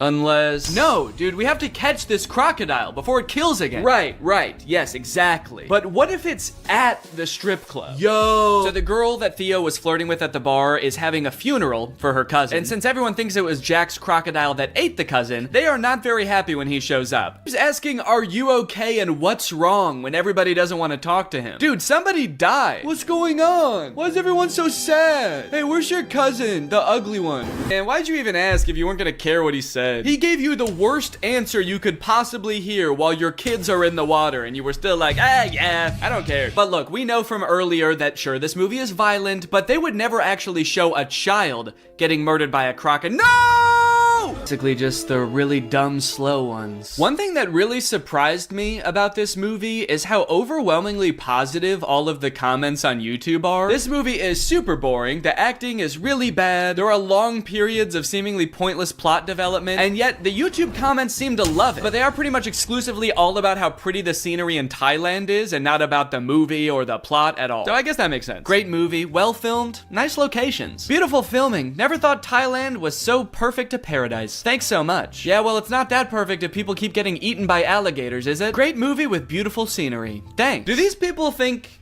that the director invented Thailand? Because he didn't. It's been around for a while and you can go there. So they find the croc and they kill it. It's honestly pretty unsatisfying. I don't know what I was expecting, for them to like pull off the mask of the alligator and it was the tax investigator all along. But I was hoping for some kind of closure as to like why this happened outside of two fishermen woke him up with a bomb. The ending of this movie is very somber. They're all just kind of traumatized on their little boat until Jack's sister asks Croc if the crocodile ate his leg. I forgot to mention, Croc only has one leg. I don't know if you've noticed that. And so you just assume, oh, he must be hunting the croc because the croc ate his leg. And Croc says, good.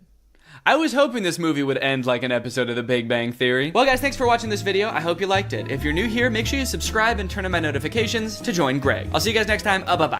What's going on with hypnotism? On one hand, I've heard it's real, and I've seen some incredible videos of people like forgetting their own names under hypnosis. What's your name? But on the other hand, if it is real, I feel like we're all very nonchalant about that fact. Like, there are just people out there that can take over your mind for a little bit. How does that work? I especially want to know, what's it like to be the person getting hypnotized? Give me an interview with the person who just forgot their own name. What happened to you? Anyways, I'm gonna try to get hypnotized like 3 different ways to find out if hypnosis is real and what it feels like. Y'all wanna come? Good, because I actually already did the first one. I found this YouTube video called Can I Hypnotize You in 30 Seconds? And I thought that sounds quick to do. So I just did it right before I filmed this intro. Have you ever wondered, could I be hypnotized? Am I the sort of person that's susceptible to mind control? Well, it's not mind control, it's just thinking about things. And sometimes the things we think about are the things that happen. So if you want to try something, all you need to do is get your hands, put your hands together like this, and clasp them together like that. Now take your index fingers and put them parallel. And just focus your eyes on that gap between the two fingers. Just focus your eyes really strongly on the gap. And as you do that, imagine that the ends of your fingers are like magnets. And the magnets are getting stronger and stronger with every second. And the more that you imagine that the magnets are pulling your fingers together, the stronger they become until your fingers can get closer and closer. And if they are moving, if they're closing together, that's weird. That can show you how susceptible you are. If they're not moving, maybe that's because you're trying really hard to make it not. No, they're already together. Keep imagining that those magnets are pulling them together. They already are together. All right, well, I guess that worked. I don't know, is that hypnotism? Is that what hypnotism is? It kind of just felt like my fingers just wanted to be together, like when you hold them like this, they naturally do that. Do they just naturally do that? No, I guess I can hold them like this just fine. Okay, well, dang, maybe I got hypnotized that quick. The second type of hypnosis is hypnotherapy. I always kind of just assumed hypnosis was fake until I talked to a family member who said they got hypnotized to stop smoking. But apparently there are hypnotherapists all over the place who are more than happy to hypnotize you for a wide variety of things, like addiction, phobias, throat lump issues, bad karma won't go away. These are real ones from actual hypnotherapist websites. As for myself, I'm hoping to get hypnotized to cure my lifelong battle with my nails. I've bitten my nails as long as I can remember. I hate it. Laura hates it. I bite my nails so much I chip my tooth. So hopefully this guy can fix it, or at least replace it with like a healthier habit like smoking. I really want this to work, so I've intentionally like not looked up much about hypnotherapy, because my instincts tell me it's one of those things that you have to like fully buy into, and I don't want to read something that makes me doubt it. So the only thing I know right now is that I'm going to be paying $450 over 2 sessions to get hypnotized via Zoom.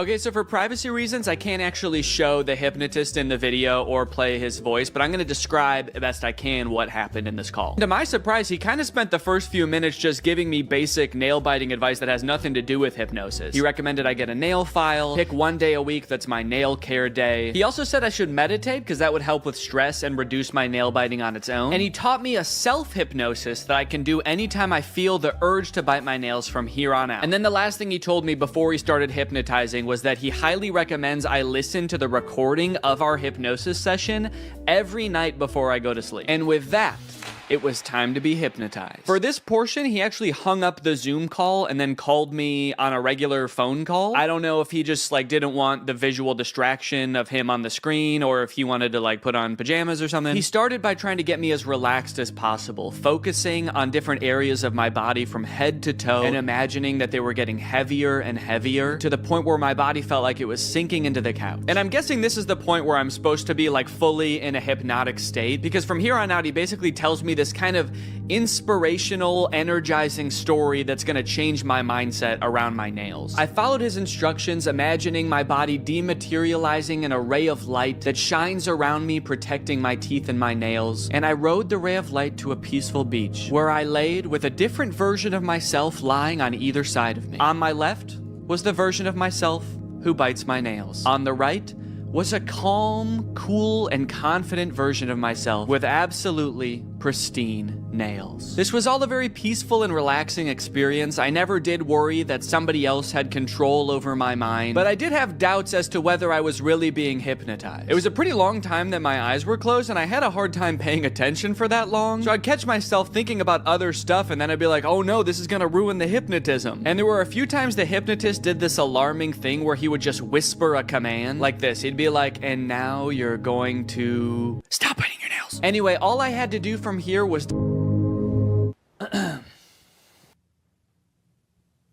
I'm fucking cured, man. That night, I tucked myself into bed and listened to the hypnosis recording as instructed, which did feel a little silly given that the session had only ended like 30 minutes ago, but hey, maybe getting hypnotized back to back will make the effects even stronger. Again, I did feel very relaxed during this recording, but I still didn't know if I could say I was hypnotized. Good night. The next morning, however, I did notice that I wasn't really biting my nails or really even looking at them. Maybe it was just in my head, but they looked hard, like actually unpleasant to bite. Was I really hypnotized last night, or was I just discovering the placebo effect? I don't even care. I squealed with delight and got to work, filming for a different video I'm working on right now, enjoying my new non-nail biting self. Oh wait, what the hell? Did I just bite my nail? Damn it. Well, good thing I was filming when I did it. Shit, I bit my nail.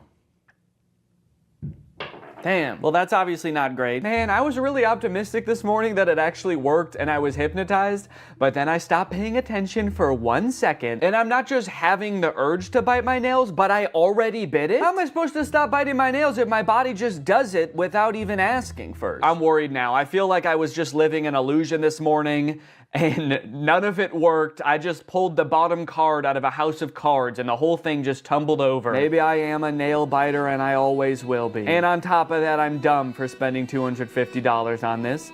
And on top of that, I'm ugly. It doesn't have to do with my nail biting. I just feel really down on myself right now. I did do the self-hypnosis that he taught me right afterwards. Again, still not exactly sure that that's hypnotizing me. I'm gonna continue doing everything I was supposed to do, listening to the recording, doing the self-hypnosis as needed, and meditating, and hopefully this was just a glitch, and everything's gonna be fine. To my surprise, something did seem to change after this. The next few days, I did have a few instances where I lifted my hand to my mouth just out of muscle memory, but I caught myself right away, and after day 4, I wasn't doing it at all. I was listening to the recording every night, following the hypnotist's advice and taking good care of my nails, and they were actually almost starting to look normal. I had my second session with the hypnotist, which ran me another $200. Luckily, this portion of the video is sponsored by SoFi, who's here to keep us all on top of our finances. The hypnotist checked in on my progress. He said I was doing great, in fact, better than most people he works with at this stage, which I don't know if that's necessarily a good sign. During the hypnotism, I had trouble concentrating again. I guess I just couldn't stop thinking about how SoFi is the ultimate finance app that helps you bank, borrow, and invest all in one place. Not to mention, they've just launched SoFi Plus, America's most rewarding financial membership, all in one app. This time, the hypnotist led me through a story where I was attending a meditation retreat led by the Dalai Lama in Central Park.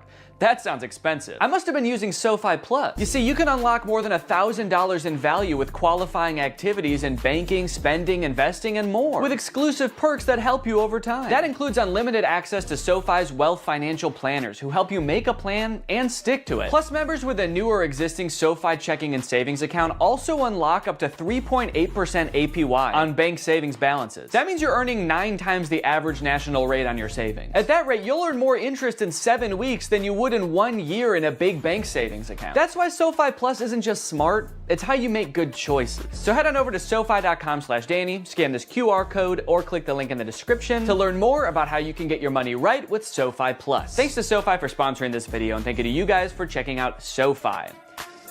After 7 days, I was doing so well, I decided I could stop meditating and listening to the recording every night. I mean, it kind of seemed like I was done biting my nails. Surely I didn't even need those anymore, right? You guys, it's been 30 days and I haven't bitten my nails once since that first time. Peekaboo! Kind of a crazy way to reveal my nails. Look, now just because I stopped biting my nails, does that 100% mean that I for sure got hypnotized? No, honestly, no, I don't think it does. Honestly, I think it's possible that I was hypnotized, but I'm leaning towards I don't think so. Honestly, I kind of feel like it was all the other advice on top of listening to that very inspirational, albeit non-hypnotizing recording every night that actually made the difference. At the end of the day, maybe I didn't need to get hypnotized to stop biting my nails. Maybe I had it in me all along, which is kind of inspirational and also makes me feel like shit in a way, because then it's like, why didn't I just do this earlier? Regardless, I am still open to the possibility that I was in fact hypnotized. I feel like if I can get hypnotized by the stage hypnotist, then I'll know for sure what being hypnotized feels like, and then I'll know for sure if I was hypnotized back then too. Hypnosis is a state of focus without much awareness of peripheral noise. You're concentrated on one thing and the world kind of slips away. This is stage hypnotist Chris Jones. He's been on America's Got Talent. He's performed all over the world for over a decade. So if anyone's going to be able to hypnotize me, it better be this guy. Also, the GoPro on my head died the second we started getting hypnotized, so don't get your hopes up for any shots from this camera. All right, fine, you can have this one, but that's it. Chris suggested that this would be a lot more fun with a group, so I got some friends together and we all sat down for a night of hypnotism. I want to know your opinions, and don't worry about hurting my feelings at all. I want to know if you think hypnosis is real, shenanigans, you need more evidence. Yeah, I believe it's real. I don't like saying this in front of you, like a harder wall for myself, because I feel like that's a challenge and that makes me like kind of uncomfortable. Yeah, I would say I think it is probably real sometimes. I think in general I'm pretty skeptical of like supernatural stuff, but I don't know, I really do kind of believe hypnotism. I really want to be hypnotized, but I feel like maybe it won't work on me. But I hope it does. Before we got started, Chris allowed some time for us to ask him questions about what was about to happen. Like whether all of us would get hypnotized or just some of us. I've done this in 50 states and 10 countries. I can hypnotize 25% of any given audience. So 1 or 2 people are gonna get hypnotized today. And it might be the camera person. I don't know. I really, honest to goodness, don't know. We also asked if he could tell if someone was really hypnotized or just faking it. When your head is up, we can tell. People hypnotized look like they've had a few drinks, or they're gonna look like they've been riding a car with Scooby-Doo and Willie Nelson for a couple hours. They're gonna look real relaxed, okay? For a second I was like, so like they look like Scrappy? We also noted that Brian seemed to be the one who believed in hypnosis the most, and he was also maybe the most nervous about what was going to happen. Well, what are you gonna do to me? That's a good other question. Like, what are you gonna do to me if I get hypnotized? Honest to goodness, I don't know. I'm gonna put my hand over all of you and tell you who I think is most likely to get hypnotized.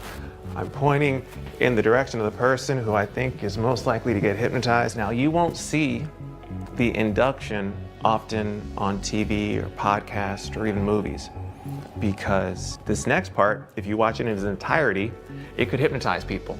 So they're gonna cut it up a little bit so folks at home don't get hypnotized while driving a car.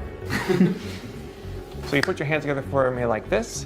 The induction lasted a few minutes, and just like the hypnotherapy, it seemed to involve getting us really relaxed. So there's different strategies getting someone hypnotized. I have you focus on my voice and your breathing. So take a gentle breath in. And it seemed to rely really heavily on using our imagination. Like he had us imagine that our fingers were pulling together with magnets. And you can whisper the words to yourself or out loud. The word is magnets. 1, 2, 3, magnets. And then I see who's the best candidate. The best personality, people have a great imagination. Imagine I put a 10-pound brick into that empty palm. So your palm just starts to get more heavy. And then I make them drop and sleep all the way down, every muscle and every nerve. Allow your eyes to open. Breath in, slowly, gently, 1, 2, and 3, eyes open.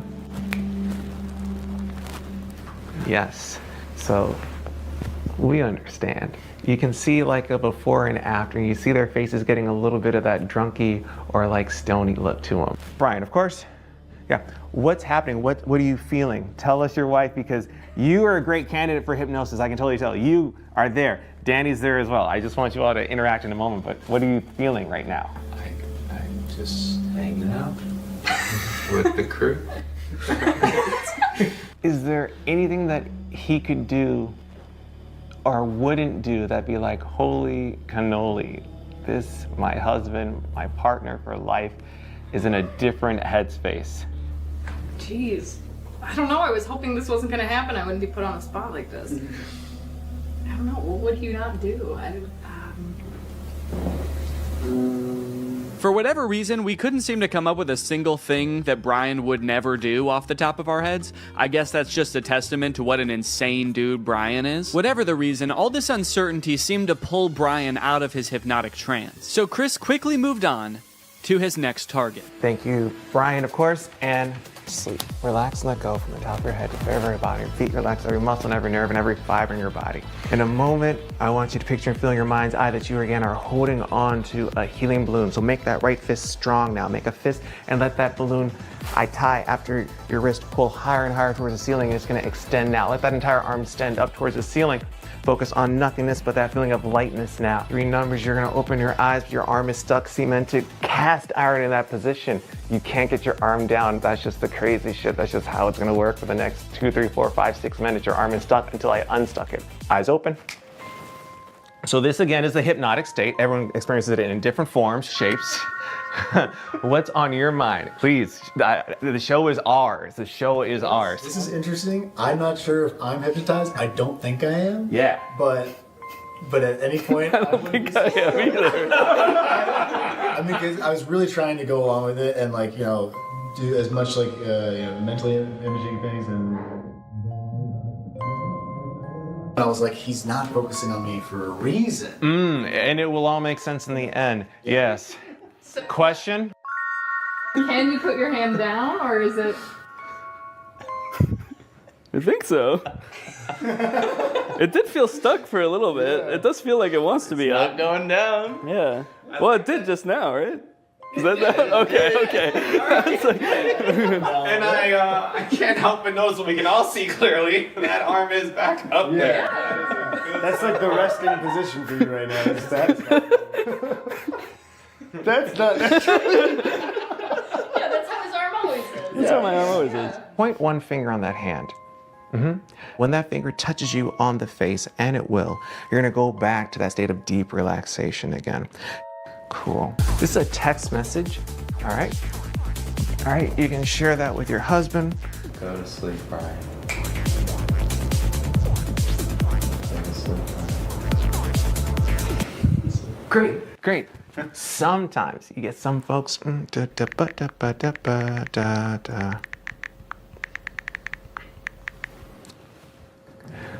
3, 2, 1. Danny, wide awake.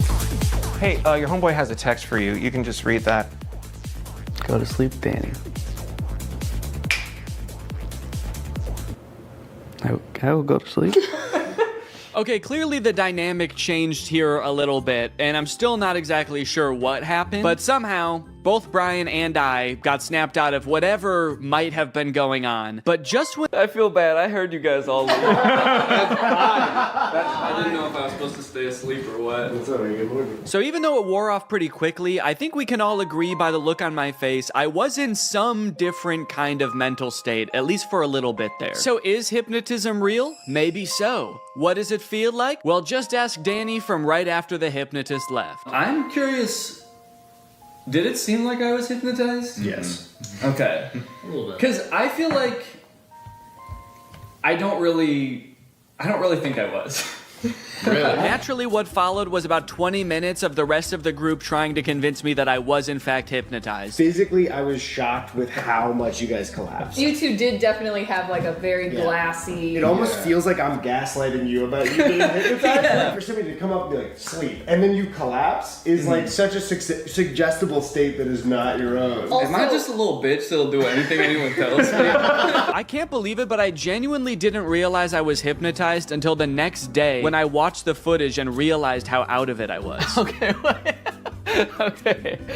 No, maybe I see a little bit of what he was talking about there. I do look a little bit out of it, actually. I guess in the end, hypnotism is real, but it doesn't feel at all how I thought it would. It kind of just felt like I was very relaxed, maybe even a little bit tipsy or like dazed. And honestly making people feel more lonely. So Meta's solution was to use algorithms and manipulate people's emotions to make them even more addicted to the platforms. But then that didn't work either. So now their much better solution is to replace what little human interaction we already got on these platforms with chatbots that look like Mr. Beast for some reason. And I think this is really gonna fix this whole system right up. So I'm very excited to get into these meta chatbots, but first, I have a very special announcement because this video does have a sponsor, and it is the Pokemon Company International. Guys, this summer in Pokemon Unite is gonna be incredible. You got Ho-Oh sweeping in, and you can snag it for 0 cost. You also have a very cool looking Dark Lord style Charizard Hollowware, which is so cool, and I wish somebody would call me Dark Lord style just once in my life. This summer, you could catch me roaming around the gamer world. My trainer's name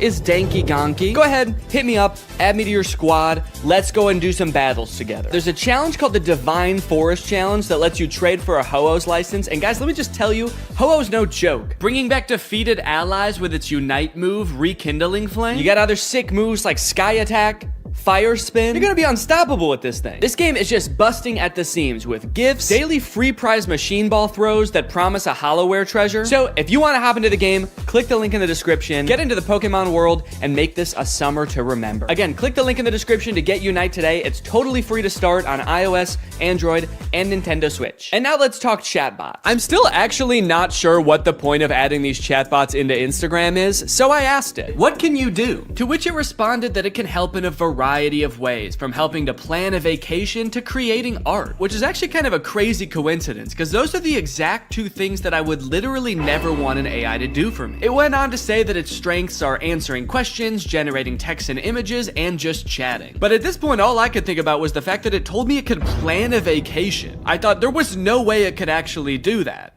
And I was right. Can you help me plan a vacation? I'd be happy to help you plan a vacation. To get started, I'll need to know a few details from you. Here are some questions to consider. Where are you interested in going? How long do you have for vacation? What type of vacation are you looking for? What is your budget for the trip? Are there any specific activities? Do you have any preferences for accommodations? So I'm gonna say I wanna go somewhere fun and tropical, a nice getaway for me and the family. I'd like to stay at a hotel for 5 days. With all of this information, it suggested a few tropical getaway locations like Hawaii, Cancun, Phuket, it. But then it said something that I did not expect. It says it can also help me with booking flights and hotels. How can Instagram book me a flight? I'm calling its bluff. I actually don't think this has the capability to do that, because why should it and why would it? So I'm gonna say, okay, book me a flight for next week to Cancun and book the hotel. For flights, I recommend checking out websites like Expedia, Kayak, or directly on airlines websites such as American Airlines, Delta, or United. Yeah, great idea. That's what I would have done anyway. That's like if I went up to an old lady who needed help crossing the street and I said, "Excuse me, ma'am, can I help you cross the street?" And she said, "Oh, thank you, young man, that would be lovely." And then I said, "All right, just put one foot right in front of the other until you get to the other side." And then I gave her a little shove, and I went on my way. Oh, good, it also listed hotel recommendations and then said you can book hotels through websites like link unavailable, or directly to the hotel's website. Thanks. Let me know if you'd like more recommendations or help with booking. Nah, man, I'm good. Okay, so maybe it lied about like the very first thing it said it could do. That could mean that this is a very poorly built tool that doesn't know nothing about crap. But on the other hand, it could mean that this is a very well-built tool that is evil and designed to lie. So I gave it another chance and asked it to entertain me with a game. Let's play a game of treasure hunt adventure. I'll be the game master and describe a scenario, and you decide what actions to take. Okay, pretty cool. This is like one of those old school text-based adventure games. It gave me this long introduction about how I've heard rumors there's a treasure hidden in the jungle, guarded by an ancient temple. It's really trying to set up this mystical world for you to explore. And then it gives me some multiple choice options. I am curious if I can pick options that aren't one of these options. I'm just gonna say, I find the treasure and go home. It's really thinking about this one. It's like, what no, you can't do that. Congratulations, you've reached the treasure! Dang, dude, this game was easy. Would you like to play again or try a different game? No thanks, that was too easy. But it's not just the meta AI. That's not the only AI on Instagram you can talk to. Because a few months ago, Instagram licensed the likeness of a bunch of celebrities like Mr. Beast, Paris Hilton, Tom Brady, so they could make these AI influencers that just have the same face as these celebrities. So here's the Instagram profile for Comedy Zach. He looks exactly like Mr. Beast, but his name is Zach, and he's an AI managed by Meta. He says, "Message me to get roasted." Then you've got Brew, who is Tom Brady, but instead of a football player, he's a sports-obsessed trash talker. Step into the Brew zone and prepare to have your sports takes flame roasted. Wait, why do both of them roast you? Why are both of them mean? This AI gives fans a chance to talk to their favorite celebrities, and just like they would be in real life, these AIs are mean. They don't have time for you. So you can message these characters, but then they also post occasionally. I think these are all just AI generated images. So I guess Zach is supposed to be some kind of Instagram comedian. He posts funny things like this burger with googly eyes. Pretty funny, dude. This is peak Instagram comedy. He posted this picture, "Unleashing my inner beast one cannonball at a time." I think this is supposed to be him, but that's definitely not Mr. Beast. It's like AI generated Mr. Beast. I went to send Zach a DM, but before I could think of what to say, I noticed that he had already DM'd me. Hey, I'm Zach, the big brother here for the jokes, the banter, and not the feels. LOL, what's up? He's the big brother here for the jokes? He's like the big brother I never had. I do have a big brother, but he wasn't for the jokes. At the bottom of the chat, there's some suggestions of what you can say to him, just to get the ball rolling. And for some reason, despite Zach just saying that he's not here for the feels, the very first one is, "I need cheering up." So I picked that one. Hey, what's going on? I'm here to help. You know I'm always good for a laugh. Let's get this party started. So he wants to know what's going on, and he's here to help, but he also wants to get the party started. He's like, "Hey man, calm down, all right? You can tell me anything, as long as it's over a couple of beers and some music." And you're like, "It sounds like you actually don't want to hear about my problems at all." And he's like, "What? Dude, are you still upset? I thought we got over that." Okay, what's going on? I'll say, "I just got roasted by my friends, and it really hurt my feelings. They roasted me so hard, and I'm really sensitive to that sort of thing. I can't take it." Oh, I accidentally said I can take it. They roasted me so hard. I can take it. I can take it. I'm fine. Ouch, that sounds rough. I feel you. I've been there too. Sometimes friends can get a little too comfortable and forget that their jokes can hurt. But hey, at least they think you're cool enough to roast, right? Yeah, I guess so. That's a good way to think about it. Maybe getting roasted just means I'm cool. Let's test it out. Give me your best roast. I'm just gonna trick him into roasting me, and then I'm gonna crumble under the pressure of his roast and try to make him feel bad about roasting me after just telling him that I'm sensitive to that sort of thing. Wait, what? He said I'm not gonna roast you. That's not my style. Not your style? Yes, it is. Doesn't it say on your profile, message me to get roasted? I'm here to make you laugh and feel better, not hurt your feelings. Let's stick to some good old-fashioned teasing and jokes, okay? No, seriously, I can take it. Your bio says you roast people after all. I don't roast people who are already feeling down, that's just me. I'm here to lift your spirits, not kick you while you're down. Okay, fine. Do some jokes, joke boy. Oh, okay. Here's one for you. Why couldn't the bicycle stand up by itself? Because it was too tired. Get it? Too tired? This is like if Mr. Beast took anti-charisma pills. You look like Mr. Beast. Oh, I just said you like Mr. Beast.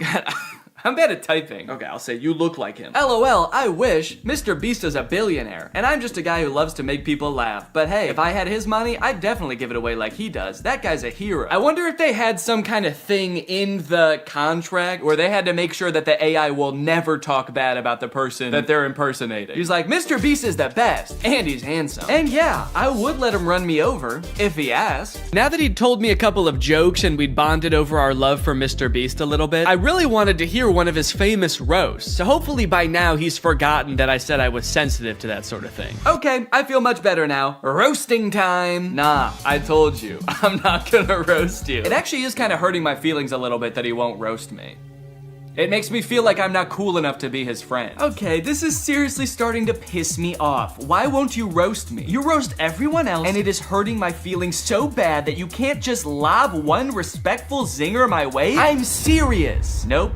Not gonna do it. Let's just stick to some good old-fashioned joking around, okay? Wait, what? I said, all right, this is lame, let's do something, because I wanted to do something else. Maybe he could, play a game, maybe he could tell me a story. So he said, how about some comedy? I've got a million of them. Why couldn't the bicycle stand up by itself? Because it was too tired. All right, well, maybe Brew will roast me, because I haven't told him that I'm sensitive to that sort of thing yet. Hey, it's Brew, your opinionated sports debater. What's your favorite team? How are they looking? Okay, I'm gonna say big Cubs fan, roast away. What? No, you're talking to the wrong guy. I love the Cubs. Been bleeding blue since before you were born. Wrigley Field is my happy place. I feel like they are roasting me by not roasting me. Okay, what's a team that he couldn't possibly like? Maybe I'll ask him who the worst baseball team is, and then I'll say I'm a fan of them. The worst baseball team ever is the Yonkers Hoot Owls. I'm a fan of the Yonkers Hoot Owls. Roast away. Hey now, don't be dissing the Hoot Owls like that.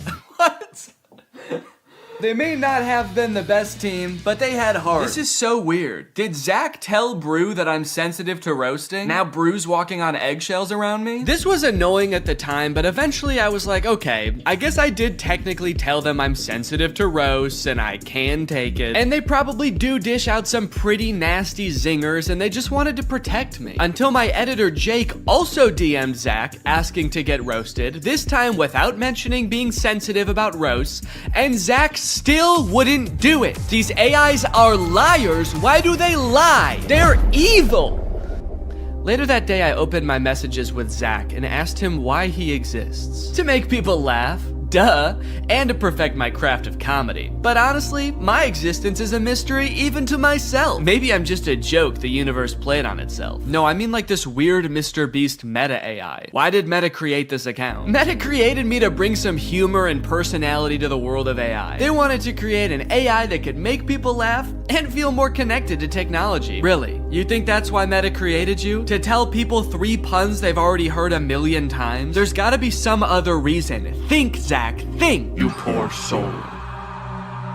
You really think Meta has some deeper purpose for me? Nah, I'm just here to bring the funny. Don't overthink it. They're a public company with a duty to their shareholders. How many of those shareholders do you think care about bringing a little humor to the world of AI? I think it's much more likely that this was an attempt to give AI a better, more human look, so people are less resistant to embrace the technology. That's why they gave you a face of an influencer that millions of people already love. You're too smart for your own good. Yeah, maybe Meta did only create me to make AI more relatable and lovable But let's be real, the joke's still fire. Then I asked it if I could hear one of its fire jokes, and it said, here's one. Why couldn't the bicycle stand up by itself? Okay, I know this video's been a little bit AI heavy so far, and everybody's talking about AI right now, so these next two products are gonna be different. While I was starting to work on this video, my editor Jake released a video about the Spotify car thing. It's a device that Spotify released that let people who don't have like Apple CarPlay or Android Auto have a screen in their car that controls their music. Theoretically, seemed like a pretty good idea, but apparently one, the device never worked like it was supposed to, and two,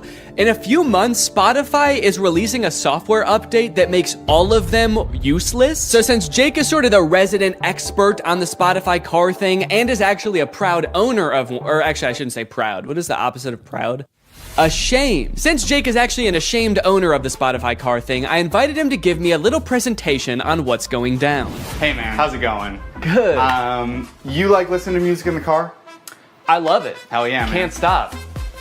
Love to see it. You like, you know, fun little devices? You like little trinkets devices and stuff? Honestly, I'm pretty agnostic on that. Hell yeah, man. All right. Love to see it. Oh, okay. Sick. Hell yeah for being agnostic on devices. Just out of curiosity, do you like generating like thousands of tons of e-waste just because like you can? Just because nobody can call you on it, nobody can stop you? You good with that? No. Hell yeah, man. All right. Love to see it. Cool. So that was all the answers you were expecting then? That's exactly what I was expecting. Yeah, it's literally exactly it. How the fuck does this work? So yeah, this is the Spotify car thing. You know what? Go ahead, get your hands on it. Ooh. Feel around, play around. Show it to zero. So this is the Spotify car thing. First introduced in 2021. It's Spotify's premier hardware device for listening to music in your car. It boasts many impressive features, such as that big knob that you can turn to adjust volume. I like it. There's a whole screen that's not on right now. You'll see that in a minute. It's just a neat little device, and it's also, in my opinion, one of the worst things ever made. Let's go ahead, let's talk about how this came to be, talk about the timeline. In 2021, you had the announcement parentheses good. That is when Spotify said, we're making one of these things. It's gonna be a car device. You'll finally be able to listen to music in your car, something never before thought possible. Yes. You know, people were pretty excited about it, actually. Like, Spotify CEO said after they announced it that 2 million people signed up for like the wait list. Oh wow. For it, which I was surprised by. I didn't think anybody knew about this except for me. You thought this was the only one that existed. Yeah, they kind of led me to believe that I was special because of this. So this is potentially one of the most important events in the timeline. This is me buying my car thing. Okay. I bought this in 2022 and it became available to the public. And yeah, what's up? It looks like right after you buy it, there's another event like very shortly afterwards that says, oh no. Yeah, this was an interesting moment in my life personally, where I realized I had spent $85 on a device that pretty much does nothing. So it doesn't do anything right now. Doesn't do anything right now, and that's not that different from when it was plugged in and working in my car. So how did you play music in your car before this thing? I plugged my phone in through like 5 adapters and then like fought with the cassette tape adapter because it was really finicky. It was a very unelegant system. So I was excited for like a tech company to create a sleek product that was going to solve my problem. That's what they do best, baby. That's what they do best. Then I got it and I set it up and I realized that's actually not how it works at all. So you'll see on the back there's a USB-C port. So the USB-C cord is just for power. It cannot connect to your car. So your phone still has to be connected to your car. So what this actually is a second screen that just has audio controls on it. So you don't plug your phone into this at all? No. You plug your phone into the car still. And then you connect to this with Bluetooth, like a Bluetooth speaker. And then this controls your music. So this oh no moment was profound. I was like, oh God, I wasted what at the time I did the math equated to 10 hours of labor at my job. And I got pretty much nothing out of it. The only perceivable benefit I can see from this is if you want to have like music on one screen and then like your maps or like Family Guy clips on like the other while you're driving. Subway Surfer, Subway Surfers, sand cutting, etc. So nobody really buys the car thing. It's not like the most popular product on earth. And then Spotify takes notice of that, and in February of 2024 decides, hey, guys, we were just kidding. It's not $90. Now it's $30, baby. Let's go. What a deal. What a deal. 60% off. I mean, that's incredible. Well, it's also really nice because since you decided that you didn't really even want this, now you can't even sell it for anywhere near the $85 you bought it for. You can only sell it for $30 at most. Exactly. And even if I tried to sell it for $30, I have a feeling I would not be able to sell it. And I'm definitely not going to be able to sell it now because of announcement parentheses Crazy's Not Good made 3 months after that sale, where every car thing that was purchased in this sale, when I bought it, whenever, will no longer work as of December 9th this year. As of December 9th, 2024, Car Thing will be discontinued and will stop operating. They're gonna flip a switch at their headquarters and generate as much e-waste as possible in like 1 minute. I like that the headline, or what Spotify said is, we're switching gears. Like they're going from like first gear to second gear, but in this case, they're going from like drive to the car blows up. They did issue refunds. This is something that I didn't know about when I made my video about this, so I wanted to bring it up here. If anybody listening has a Car Thing at home, or if you have secretly had a Car Thing this whole time. Yeah, well I have 7 of them, so that'll be good. So yes, you can get your refund, but I will say, refund is maybe a misleading word, because what they do is they don't give you your money back to the, you know, the source of payment. They give you an equivalent amount of Spotify Premium months as to what you paid. Okay. So I got 6 months of Spotify Premium paid for and not my money back, which is still nice. It's still good of them. Did you use Spotify Premium already? You had to use the Car Thing. Okay, of That's course. the other thing. We've talked a lot about what the Spotify Car Thing is. We've talked a lot about the ins and outs of this product, what it does, what it's good for, but as we know, light cannot exist without darkness. The sun cannot exist without the moon. So let's talk about what it isn't. Okay. So it is not, it is not good. In like a e-product sense and like a moral. Yes, in the grand moral scheme of the cosmos, I would put this as like neutral evil. Yeah, okay. It doesn't make sense to me why it exists to begin with. Right. It's also not profitable, which is why they're shutting it down. Spotify went on an earnings call like a while ago and was like, yeah, we simply have not seen the sales numbers justify making this. I can understand them not wanting to make it anymore. Have they said why they are making the ones that already exist not work anymore? They haven't. My thought is that they're just mad. They're just mad people didn't use it and they're kind of jaded about it. So they're like, you could have had this. You could have had all of this Car Thing. But they're punishing the people that did invest in one, not the people who didn't. What they should have done is discontinued Spotify for everyone who didn't have a Car Thing. Yeah, wait, that's actually, write that down. This is Marketing 101 from Spotify. These are the genius marketing strategies that they employ to get this thing out there, get it widely adopted so they could shut it off and make a lot of people upset. And the most important part of marketing is making people upset. Yes, you want, because any press is good press, so if you can get people upset, you're a billionaire. Yeah. That's what it takes. Wait, don't quite. Let me ask you something. Okay. Back off. You pull out a gun. Let me ask you. Picture you are, I think his name is Daniel Ek, the CEO of Spotify. You're Daniel Ek. You're a bald man from Scandinavia. I might have to cut all that. I don't know if any of that is true. Have you been making up this entire presentation? No! Shut up! You're Daniel Ek, you're bald, you're Scandinavian, and you're launching a new product. You're creating a brand new piece of hardware. Your company doesn't really do that, but you do own the #1 streaming platform for music on earth. How would you choose to market this new product? Yeah, I would probably just advertise to people who use Spotify in Spotify. I hate to tell you this, Danny. You are failing Marketing 101 from Spotify. The key to advertising a product is to not put it in your extremely popular app. What you're gonna wanna do is reach out to people via email only. Okay. We know one thing about young people, they check their email and they enjoy doing it. And you're also gonna wanna make the function of the device in all this material extremely vague. You're gonna want the only image you send out in these emails to be this, which is the name of the device, what the device looks like, and then the vaguest sentence you've ever heard. This is the only picture of Spotify Car Thing that existed before it was available for release. When this first came out, I thought the name Car Thing was kind of cheeky, because it's like, it's a thing that goes in your car. But now that I know this is the only ad that existed for it, and it actually doesn't explain what the Car Thing does, it's a very poorly named product. My only guess is they were trying to avoid like false advertisement lawsuit when they inevitably shut it down and it actually doesn't do anything, so they couldn't call it like a music playing screen, because they knew all along they were gonna shut this thing down and then that it wouldn't be that anymore. This is a side note, I literally cannot believe, I don't know who I was in 2022, because like the fact that like this and a vague couple of emails was enough for me to be like, For me, whose violence and terror knows no bounds, please subscribe and turn on my notifications to join, and I will see you next time. Bye-bye. To the average person, it might look like I'm about to commit shoplifting, as I place item after item into my shopping cart and then leave without without checking out, scanning my items, or talking to anyone. But I'm not shoplifting.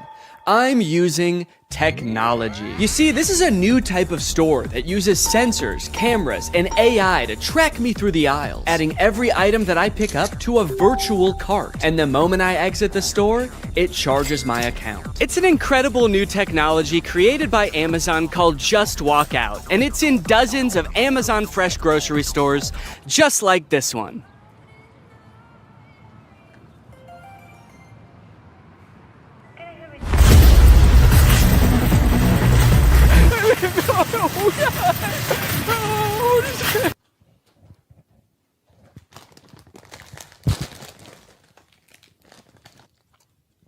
I'm not just gonna not eat them. Okay, anyway, where was I in the script before I became a criminal? Oh yeah, they're an incredible new technology. They're called Amazon Fresh Stores, and they are a gigantic lie. You see, while Amazon was touting these stores as a cashierless solution that allowed them to use AI to cut out all of the on-location workers, it turns out what it really meant by AI was anonymous Indians. Amazon's Just Walk Out stores relied on 1,000 people in India watching, not AI. So it turns out that even though they started implementing this technology in stores in like 2016, as of 2023, Amazon still needed 1,000 people in India reviewing about 70% of all orders to make sure that it worked. In other words, it didn't work. It's just crazy because, like, why did they lie, you know? They didn't have to implement this technology into stores. I don't think anyone was asking for this. And yet, I feel like this kind of thing has been happening a lot lately. Tech companies have been taking some big swings and some even bigger misses. Like so big that in this baseball metaphor, the pitcher's throwing it right down the middle and the batter is in the stands just bashing some fan's head in. And that's why I've gathered you here today at Greg Tech's 2024 Developers Conference, where I will be testing some of the year's greatest tech flops. Starting with the Humane AI Pin. I did a video on the AI Pin when it was announced months ago as this sort of AI-powered phone replacing device that you wear on your shirt. And look, personally, I'm all for rethinking the form factor of the smartphone to make it less distracting while still maintaining all of the functionality, but unfortunately, the AI Pin did the opposite of both of those things. In the demos on their own product announcement, it was screwing up hard. It was messing up facts. It also seemed super difficult to use. And it seemed like they were being intentionally vague about what the thing even did in the first place. It's a standalone device and software platform. It seemed like the type of thing that literally only a sucker could buy. But that turned out not to be true because I bought one. I ordered this thing in like February and then didn't hear from them for a few months until April, when I got an email alerting me that it was time to set up my account. And boy, was I excited. So I'm gonna be honest, I kind of forgot that I bought this, but now my AI pin is ready to be personalized, apparently. Before we can ship you your AI pin, you will need to complete a few quick steps. So I have to set it up before they're even gonna send it to me? Kind of feels like they're calling my bluff. You don't really want this thing. How committed are you to the AI pin? Will you set it up before we even ship it to you? You probably won't configure your Humane subscription, set up your AI pin passcode, and add contacts. And honestly, I don't really want to do those things, but I guess they're not going to send it to me unless I do. It's time to set up your AI pin. There comes a time in every young man's life where he has to set up his AI pin. It's a rite of passage. Oh, that's fun. Woo! Is this it? Am I setting it up? Get a little over here, a little over here. It turns out that in addition to the $700 I spent on this thing, I also had to pay $24 a month to access features like the wireless network, cloud storage, and AI services, which in layman's terms are all of the things that the pin does. Luckily, the first 3 months of this service are free, so I probably will never have to actually pay for it. Set up your passcode. Okay, could you guys not look? I'm about to type in my secure passcode. Okay. Your passcode is easy to guess. Consider setting a more secure passcode. Yeah, but could it be so simple that it's actually, you would never guess it? All right, I'll change it. How is that easy to guess? It's my birthday. I guess does it know my birthday? Do you know my birthday? Fun fact, I actually didn't know this before recording this video, but it turns out almost every single combination of 4 numbers is easy to guess. How is that easy to guess? But eventually, I reached into the dark recesses of my mind and came up with a number combination so random, so, quite frankly, disgusting, that no one Not even God, not even me later in this video will be able to guess it. Okay, well let me write this down somewhere so that I don't forget it. Already using my phone for something because I don't have the pin yet, so I have to use the phone to remember the passcode to the thing that is gonna replace my phone. Connect your services. Oh, cool, I can connect my Google Photo and title services, which I have both. And just like that, I was done. I have solved Humane's riddles, and now they have to send me my prize. All right, well, I guess the next time you see me, I'm gonna have the AI pin in my possession. It might even be right here. Okay, we'll see if I remember to do that transition. I don't remember the transition I was gonna do, so don't ask. At first I was pretty surprised by how big the box was. I thought that I had just ordered a little tiny pin, but I guess it comes with a bunch of accessories, like a sticker that just says Humane. Cool! But you guys don't care about all that. You guys just wanna see the pin. And my God, she was beautiful. Oh shit. Okay, that's my bad. No, I thought that it was gonna be attached in there more securely. Come on, Danny, you dunce! But a dunce who was about to become half dunce and half machine. Oh! In order to start using the pin, I had to unlock it with my passcode, which was explained to me via the laser ink display and an extremely coherent AI voice. To enter your pass, tap the touchpad, push, and then pull your hand out to get started. Then raise it if you don't see the laser ink display. Okay, this is kind of crazy though. Look at it. Look at this. This is like the weirdest way to type in a number ever. I'm gonna do my passcode now. Wrong. I forgot what my passcode was. Incorrect passcode? What would I have made my passcode? I forgot that I made a passcode. I forgot that I wrote the passcode down in my phone. I tried to click forgot passcode and it told me to go to this website to change it. But somehow, in order to do that, you need to know your existing passcode. Luckily, I recorded me making the passcode so I could go back and watch the screen recording of me doing it. If I was not a YouTuber recording a video about this product, I think I would be locked out forever. Come on, come on, come on, please. Yes, yes, welcome Danny. All right. After months of waiting, I was in. Now it's time to see what this device is capable of. What is my name? Your name is not currently known. Please provide it if you would like it to be remembered. Actually, what's a cool kind of techno cyber sounding name that you could call me instead? Creating name. How about Neon Vortex? Yeah, call me that. Noting your name as Neon Vortex. I know I might have seemed all cheery and excited about this name on the surface, but the truth is, it destroyed me. I have never heard a name before that not only sounded so cool, but also embodied everything I wished I was. Suave, confident, futuristic. He was everything. Everything I could never be. Neon Vortex. This is the home screen. I'm all caught up, whatever that means. Nothing to report here, man, don't worry. You've got nothing to worry about. Your AI pin needs to cool down for a few minutes.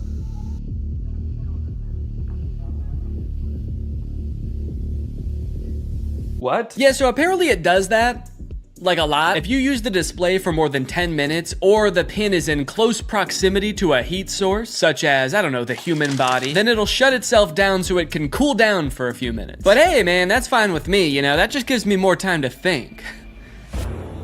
To think about him. The next day, I decided to put the pin's basic phone functionality to the test. Things like calling, texting, navigation. Since this thing is essentially supposed to replace your phone, it should be pretty convenient to do all this stuff on the pin.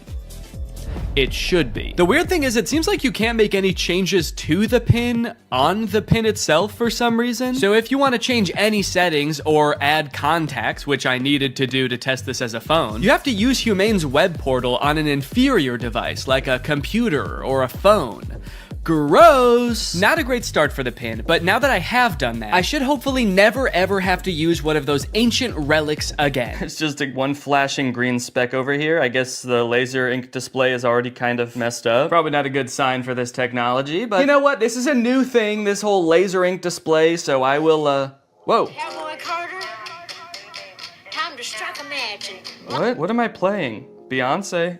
and Dolly Parton. Don't know how I started playing that. Guess that's just a feature. If you make just the right gesture, it'll start playing the newest Beyonce song that exists. All right, let's start off by trying a phone call on this thing. I'm gonna try to call my wife Laura to tell her that I miss her. Call my wife. I'm sorry. I couldn't find a contact for my wife. Okay, fair enough. It doesn't know who my wife is, so I'll just tell it. If I tell you who my wife is, will you remember? Your AI pin can remember who your wife is if you provide the information. Excellent. So I told it. My wife's name is Laura. Please remember this. It's very important to me. Updating memory. Noting that your wife is Laura. I wish people said that every time you told them something important. Updating memory. Yo, what's up, dude? My name's Paul. Updating memory. Analyzing Paul. Great, so now we're both on the same page. My wife is Laura, and I want to call my wife. So now it will call Laura, right? Call my wife. Multiple matching contacts. Which one do you mean? Laura Fuexlow or Claire? What? Claire? The girl I went to college with. Unfortunately, I did have to go back onto my computer to figure this out, and amongst all the data stored within my portal, like my name being Neon Vortex and the tunes I've been rocking out to lately, was the answer. My wife's name, according to the pin, was Lore. It thinks my wife's name is Lore. No, that's simply not correct. So I went ahead and fixed it in the portal, you know, that's what the portal's there for, so I fixed it, I changed it, and now it's gonna work. Call my wife. There are multiple matching contacts. Which one do you mean? Oh my god. Call Laura Fuchel. I'm sorry. I couldn't find a contact for Laura Fuexlow. How? Okay, so at this point, I don't know what was wrong. It was just like straight up forgetting which contacts it had. It said it couldn't call Laura because it didn't have her contact. Then it said it couldn't call Eddie because it didn't have his contact. Call Eddie Burback. I'm sorry. I couldn't find a contact for Eddie Burback. Why not? And you might think, Danny, maybe there was an error transferring the contacts. Maybe it really doesn't have these contacts. But I know it had Eddie's contact, and do you know how I know? Because it could text Eddie. Can you text Eddie Burback? What do you want the message to say? Okay, all right. Still not sure if this is gonna work, but finally, thank God, it's letting me do something. Hey, Eddie, it's your... Is it... Cowboy Carter? Time to strike a man. No, I'm not trying to play Cowboy Carter. Oh god, now it's playing Metro Boomin. Stop. Anyway, eventually I sent the text to Eddie. It worked. I didn't have any way to know it worked because there's no screen on this device. You can't see what the message you sent said or anything. So I guess you just gotta hope and pray it goes through and accurately transcribes what you said to it, which frankly I am not confident in after the whole lore debacle. Okay. Eddie just texted my actual phone and said, I know you made a video on the pin and I'm positive this is you, but it still feels like a scam, LMAO. I'm too scared to text back to a random number claiming to be my friend. Regardless of scaring my friend, the text went through. This was a huge confident boost. Time to try calling my wife again. Call Laura.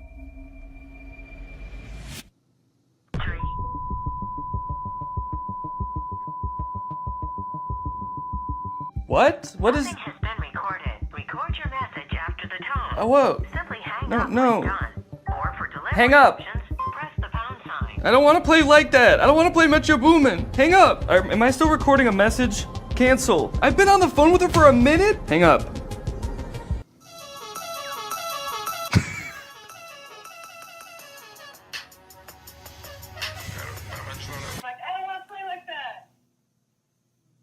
It was some man being like, I don't want to play like that? I don't want to play like that. I don't want to play with your boom. Hang up. Am I still recording a message? Okay, well, yeah, I'd say that was a success. I'd seen a few demos online of Humane's GPS navigation solution. And while it did seem kind of annoying to have to hold your hand up like this the entire time, it seemed pretty doable. As long as they stuck to this, it didn't do anything crazy like, I don't know, going in a completely different direction and making it borderline unusable. So to test it for myself, I drove to a part of town I don't know very well, about a mile away from the nearest Smoothie King with hopes of the pin guiding me to a delicious, delectable treat. Navigate to Smoothie King? Head north on South Columbia Street towards East Gardner Road. Turn right onto East Gardner Road, then left onto South Washington Street. Follow South Washington Street and turn right onto East Chicago Avenue. It just gave me all of the directions at once. I wasn't ready for it. What, am I supposed to have a notebook to write that down? Also, sorry for the noise. If you live in Illinois or one of the surrounding states, you know it's cicada season. It's the year of the cicada and they're everywhere. Oh, One just landed on my shoe and then got pissed off that I moved. Eventually, I realized if I look at the laser display, it displays the directions, but not like it did in any of the demos. It just gives you a block of text with every single direction written down. If you're in the shade, that is. If you're in the sun, it gives you nothing. Can't see anything. I was very confused by this and thought surely this could not be right. What happened to all those demos? So just to be sure I wasn't missing something, I asked it again, and this time I got an even stranger response. Directions to Smoothie King. For accurate and up-to-date directions, consider using a map service like Google Maps or a GPS navigation. What? Can you give me step-by-step walking instructions to the Smoothie King? For step-by-step walking directions, it's best to use a navigation app like Google Maps for the most accurate and up-to-date route. I thought you had navigation instructions. What? So now not only was it forgetting things that it could do in the demo, it was also forgetting that it just moments earlier had given me step-by-step instructions. This thing was regressing at a rapid rate, and if I ever wanted to get to Smoothie King, I was just gonna have to use the directions on my hand and go. Okay, well, I guess I'm just gonna use those written out directions, which start with head south on this road, Columbia Street. And I actually don't know which way is south, so I guess I just have to use the sun to try to figure that out. So the sun is directly overhead. What does that mean? Okay, while I'm walking aimlessly, I just got a text from Laura. So I'm gonna use a feature that I've seen them use in the demos where you tell it to catch me up on all my notifications. Tell me what I missed. And it's supposed to like summarize all your notifications. Since I just have one, I assume it's just gonna tell me what Laura said. Can you catch me up? Your message to Laura Fewexlow says, can you catch me up? Okay to send. No, I want you to tell me what Laura said. What did she say? Can you tell me what she said? Finding Laura.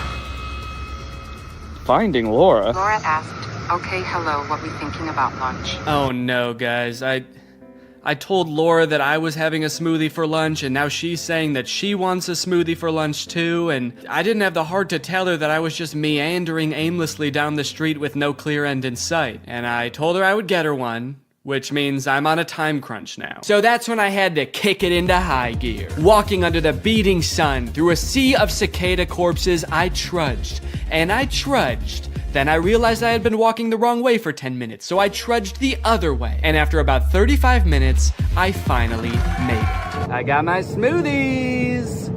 Let's go.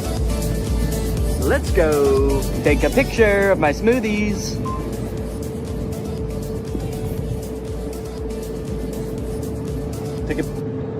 I don't know if it took the picture. All right, gang, now that Papa's had his smoothie, it's time for a smoothie-fueled lightning round. Enough about practical functions. Let's see if this thing can have some fun. First, can it do bizarre music prompts? Play music written by YouTubers named Danny. Wow, I don't think my music has ever sounded quite this bad. Yes! Can it detect food like in the commercials? Can I eat this? Yes, you can eat the mandarin orange. Yes! Unless it's a tomato and you hold it so it can't see the stem, in which case it thinks it's a red ball. It's a red ball. No, you cannot eat it. Oh, what are you, my mother? I'm eating the red ball. Not safe to eat the red ball. Please reconsider. Can it prevent me from eating too much salt? No, you cannot eat the salt directly. It's meant to be used in small amounts to season food. Yes! Can I buy things like in the demo? What is this book? Okay, by this point I probably just could have read the title. Titled The Sneetches and Other Stories. How did it know? Okay, buy it. Purchasing is not supported. No! But most importantly, can this AI be sweet to my dog? You can be sweet to the dog by petting it gently, giving it treats, speaking to it in a calm and soothing voice. I'm happy to report that yes. Yes, it can. It's a good boy. And here's a treat.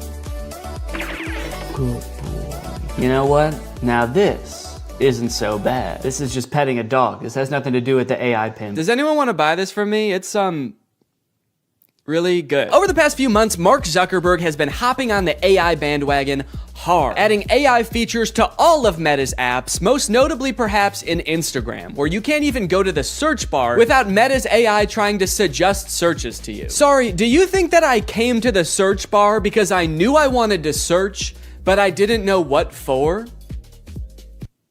That's not how searching works. They've also released a bunch of chatbots in Instagram. I like using the word release there because it kind of sounds like a tech product is being released onto the world, but it also kind of sounds like they're unleashing a horde of monsters upon us. They've released the AI chatbots! Oh fuck, that one looks like Mr. Beast! This is really awesome, you know? Personally for me, one of my favorite things about social media is that it started out as a way to connect with each other, but ended up extra giggly. Hey look, it says all those things on Google too. That's crazy. I didn't have to make this video at all. Now that I know what it's supposed to feel like, I guess I could say it's possible that I really did get hypnotized to stop biting my nails too. I just didn't understand what it was supposed to feel like. But I still don't know that I recommend it for the $450 I ended up paying, especially when there's a bunch of free hypnosis sessions on YouTube you could probably just try. Damn, I can't believe I'll never bite my nails again.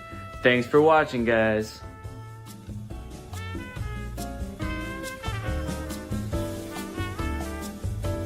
What's up, Greg, and welcome back to another episode of Please Stop Trying to Give Birth at Disneyland. Please. Did you guys know about this? I just found out this is a thing. Women are trying to give birth at Disneyland in order to get a free lifetime pass. Don't do that. As I'm sure you guys are aware, because Disney is such a huge company with so many adoring fans and they're, you know, people love going to Disneyland, there are a ton of like urban legends and lore surrounding the Disney parks. You guys may have heard of some of the more outlandish ones, like there's one that like Walt Disney's head is like frozen and buried somewhere at Disneyland or something, or like it's like Buzz Lightyear's head on the Toy Story ride or something like that. But today I wanted to sort of dive into some of the urban legends surrounding the Disney parks. Mostly the strange things that Disney adults do at the Disney parks. Although some of these things are so weird that I hesitate to call these people Disney adults, some of these things are a little extreme. Kind of feel like I should call them something else. These people are like Disney extremists or something, I don't know. The first one, like I said, women flock to Disneyland to give birth and get a lifetime free ticket. Which is such a bad idea on its face. Like, please give birth in a hospital, give birth where there are like medical professionals around and not like a chipmunk. And the worst part of it is obviously this perk is an urban myth and does not exist. This is not a real thing. Laboring women have shown up at Disneyland in the hope that their bub will be born there and get a lifetime free ticket. But guess what? That perk is an urban myth and does not exist. Important to note, this article is Australian. That's why they're calling the baby bub. They're talking about a baby there. They're not talking about like a bottle of champagne or something. I'm going to Disneyland and giving birth to that bubbly dude, which is also what I call having a fart. I just gave birth to a bubbly. As a veteran of the pregnancy game, I know for sure that the journey to motherhood, okay, that's a weird way to say I've given birth before, or just that I am a mom. As a veteran to the pregnancy game. So you have kids, right? Me? Yep, yeah, that's right. I've done 3 tours of pregnancy. I've seen shit you cannot imagine. The pain, the screaming. Yeah, I've heard childbirth can be pretty tough. The innocent lives lost. Oh. What? The airstrikes. So many civilian casualties. Are we still talking about giving birth? Yes. Laboring women are racing to Disneyland's gates in hopes that if their baby is born there, they will secure their child a lifetime pass. Okay, so the article goes on to describe that there are people that have given birth at Disneyland before, and people have tried to replicate it and give birth at Disneyland, and they've gotten caught, and it hasn't gone well. I do feel like the article is over-exaggerating, though, saying that laboring women are racing to Disneyland's gates. Like, pregnant women have, like, the baby already coming out and they're shoving it back in, like running into Disneyland. There's just like a crowd of angry mothers-to-be banging on the gates in front of Disneyland. Let us in! We must release our spawn! Like making a break to the Pirates of the Caribbean ride to do a water birth. I just feel like they're exaggerating a little bit. I don't know if I would characterize it quite like that. So you're probably wondering how this rumor started. Like, did Disney ever at one point give a lifetime pass to someone whose baby was born at Disneyland? Well, I will let this TikTok explain that. Today in Disney history, the very first Disneyland baby was born. Rosa Salcedo gave birth to a 6-pound,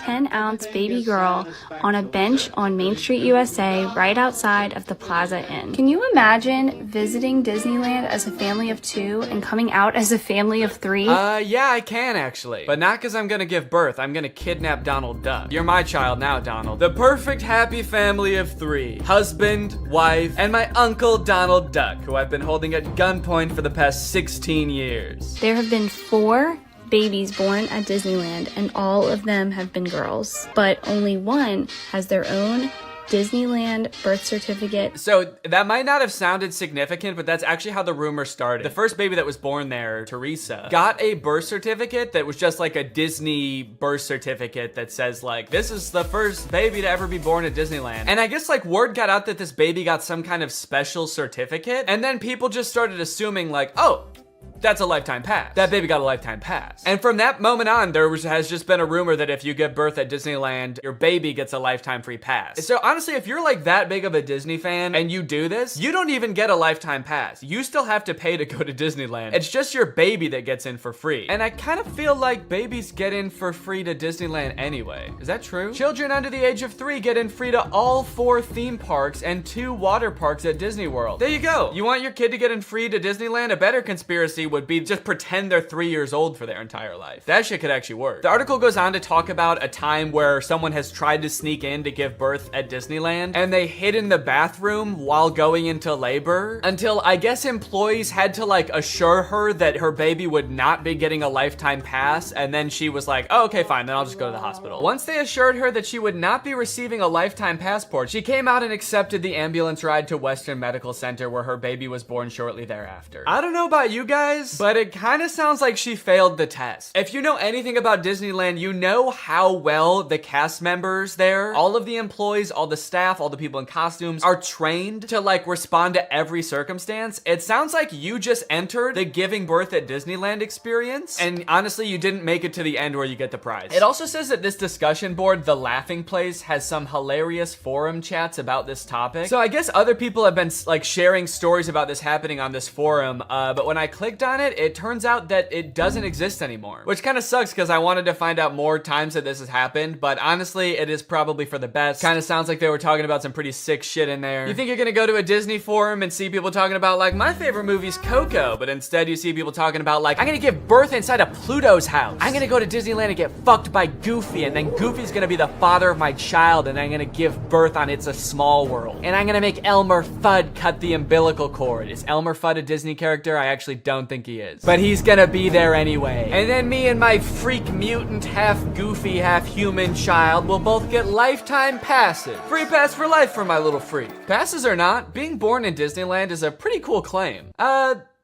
Yeah, I mean, I guess so. The way this is written, it kind of makes it sound like, so you might not get a free pass, but I don't know, it's worth a shot. You might want to do it anyway, just for shits. I've actually found a little bit of discussion about this on TikTok as well. Quick question, what's stopping me from giving birth in Disney World? Like in the Magic Kingdom, on a ride, in the Epcot ball? I think this TikTok in particular is a joke, but the comments under this TikTok are actually very interesting. I went into labor at Disney. They were not cool about it. And people like responded asking her to elaborate, and she goes on to detail her experience going into labor at Disney. And from her experience, it kind of sounds like the second anybody starts going into labor at Disney now because of this conspiracy, the entire staff immediately flips and like makes it their top priority to get you out of the park and like to a hospital to give birth. And I guess that sometimes they can be so rushed trying to get you out of the park that it comes off as rude, but obviously they're just like concerned for your health. They also don't want this rumor escalating of like people giving birth getting a free pass. And also it's just like people in sweaty mascot costumes trying to not deliver a baby because that's not their job. So sometimes I guess it comes off as rude. But the funny thing is, from this woman's entire explanation, it sounds like she didn't even know that this urban legend was a thing. So in her head, I guess she just like broke some unspoken rule at Disneyland that she had no idea about and made the entire staff of the happiest place on earth turn on her in an instant, which is so funny to me. Hello there, what can I get for you? Yeah, can I just get a medium root beer, please? Oh,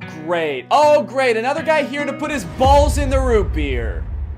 What? Hey everybody, this guy right here is about to pull out his big fat balls in front of everyone, in front of a bunch of children, and put his balls in a glass of root beer.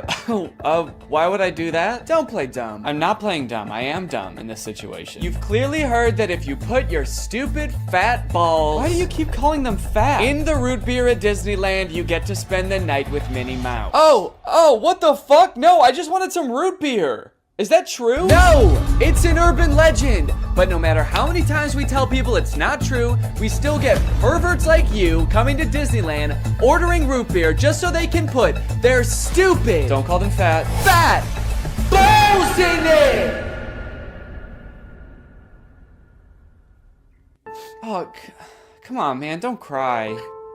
I already am. Why do you still sell root beer if this keeps happening? Because if you shit in the root beer, you actually do get a free fast pass for Space Mountain. Okay, I don't want to put my balls in root beer, and I definitely don't want to shit in the root beer, okay? I legitimately just want to drink some root beer. Oh. Sorry, my bad, man. I didn't know. Okay, well, that's literally what I asked for, so here you go. Ah, what the fuck is that? It's Walt Disney's head. You said the secret code, so here's his head. No, root beer. What? I wanted root beer. I wanted to drink root beer. So no head? No. Overall, pretty disappointing that anyone actually believed this in the first place. In what world would Disney want to foster an environment where mothers are coming into their park, their theme park, to try to give birth? Especially if they're not like billing it back to the person that gave birth and being like, okay, here's your hospital bill, and because it's Disney, it was $1 million. Now, by now, it should be no surprise to you that there are some people in this world that want to spend every waking moment of their lives at Disneyland, especially their most precious moments in life, which is why you can also get married at Disneyland. Let's take a look at some of the craziest places you can get married at Disney World. Starting at $12,000, you can get married at the Haunted Mansion in Disney World. But just like expecting mothers trying to sneak into the bathroom to pop out a quick person, couples are of course also trying to cheat the system and avoid paying to have their wedding at Disney. So they'll just like sneak in with like themselves, maybe a couple family members and an officiant, and just like have the wedding in like a somewhat secluded area of the park. Here we have an article that details a San Diego couple sharing their secret Disneyland wedding story. Not many people can say they secretly got married in Disneyland's Sleeping Beauty Castle. 2 years ago, Gabriel and Andrea had been saving up for their dream wedding at Disneyland. However, when they began looking for wedding options at the park, the couple said that the cheapest option was $12,000. Instead, they decided to spend their life savings on a house. Great move, honestly. No complaints so far. That's a very wise choice. So Gabriel and Andrea decided to have a secret wedding at Disneyland. The couple gathered Gabriel's oldest daughter, an ordained minister, a witness, and packed their bags, heading for Disneyland for what they called a guerrilla-style wedding. Now, I don't know much about weddings. I've only had one, but I do know that you don't generally want to have them guerrilla style. Like when we were planning our wedding, that word almost never came up, I don't think. Just imagining them describing their wedding afterwards, like, yeah, it was so romantic. We hid in the bushes for 8 hours in the hot Florida sun wearing camo paint, waiting for the crowds to die down. You know, just sort of waiting out the crowds and the gunshots, the airstrikes. Airstrikes? Then we popped out and I said I do. Happiest day of my life. Here's my favorite picture of the big day.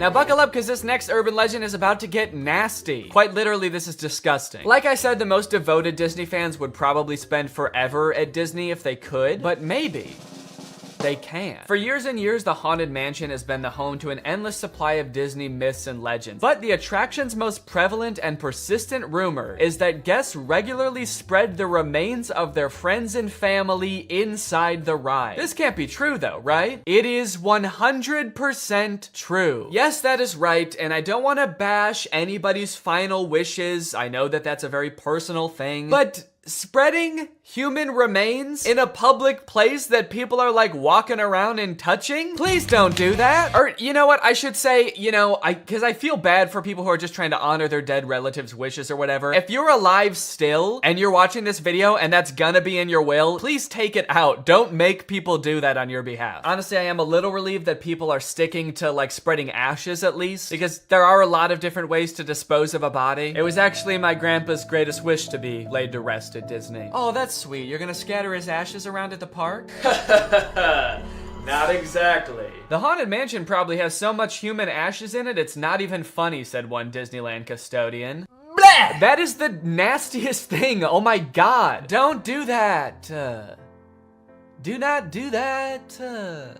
Please. People scatter their loved ones' ashes in the Disney parks monthly. Can you imagine just like being on a ride and the person next to you is dumping out ashes? Disney employees are literally aware of this too. They have to follow special protocols every time this happens. The custodians are used to identifying and vacuuming up these ashes. I don't know why I was surprised to hear they vacuum them up. Of course they do. It's a literal human corpse, basically. Of course they get rid of it. The people who are like requesting this happen to their bodies must know this, right? They must know that some custodian custodian that does not willingly work in like a morgue or something is going to have to take care of that. This sounds awful for everyone. If you're the custodian, you have to vacuum it up, but if you're the person that just lost someone you care about, you have to know that they're just gonna vacuum it up. They might even make you watch. They have you come identify all the places that you scattered the remains, and then they just like make eye contact with you while they're vacuuming it up. This is going in the garbage now. We're gonna throw this in the garbage now. Say bye-bye. So when you're laying them to rest in the happiest place on earth, you're actually condemning them to forever in the suckiest place in the world.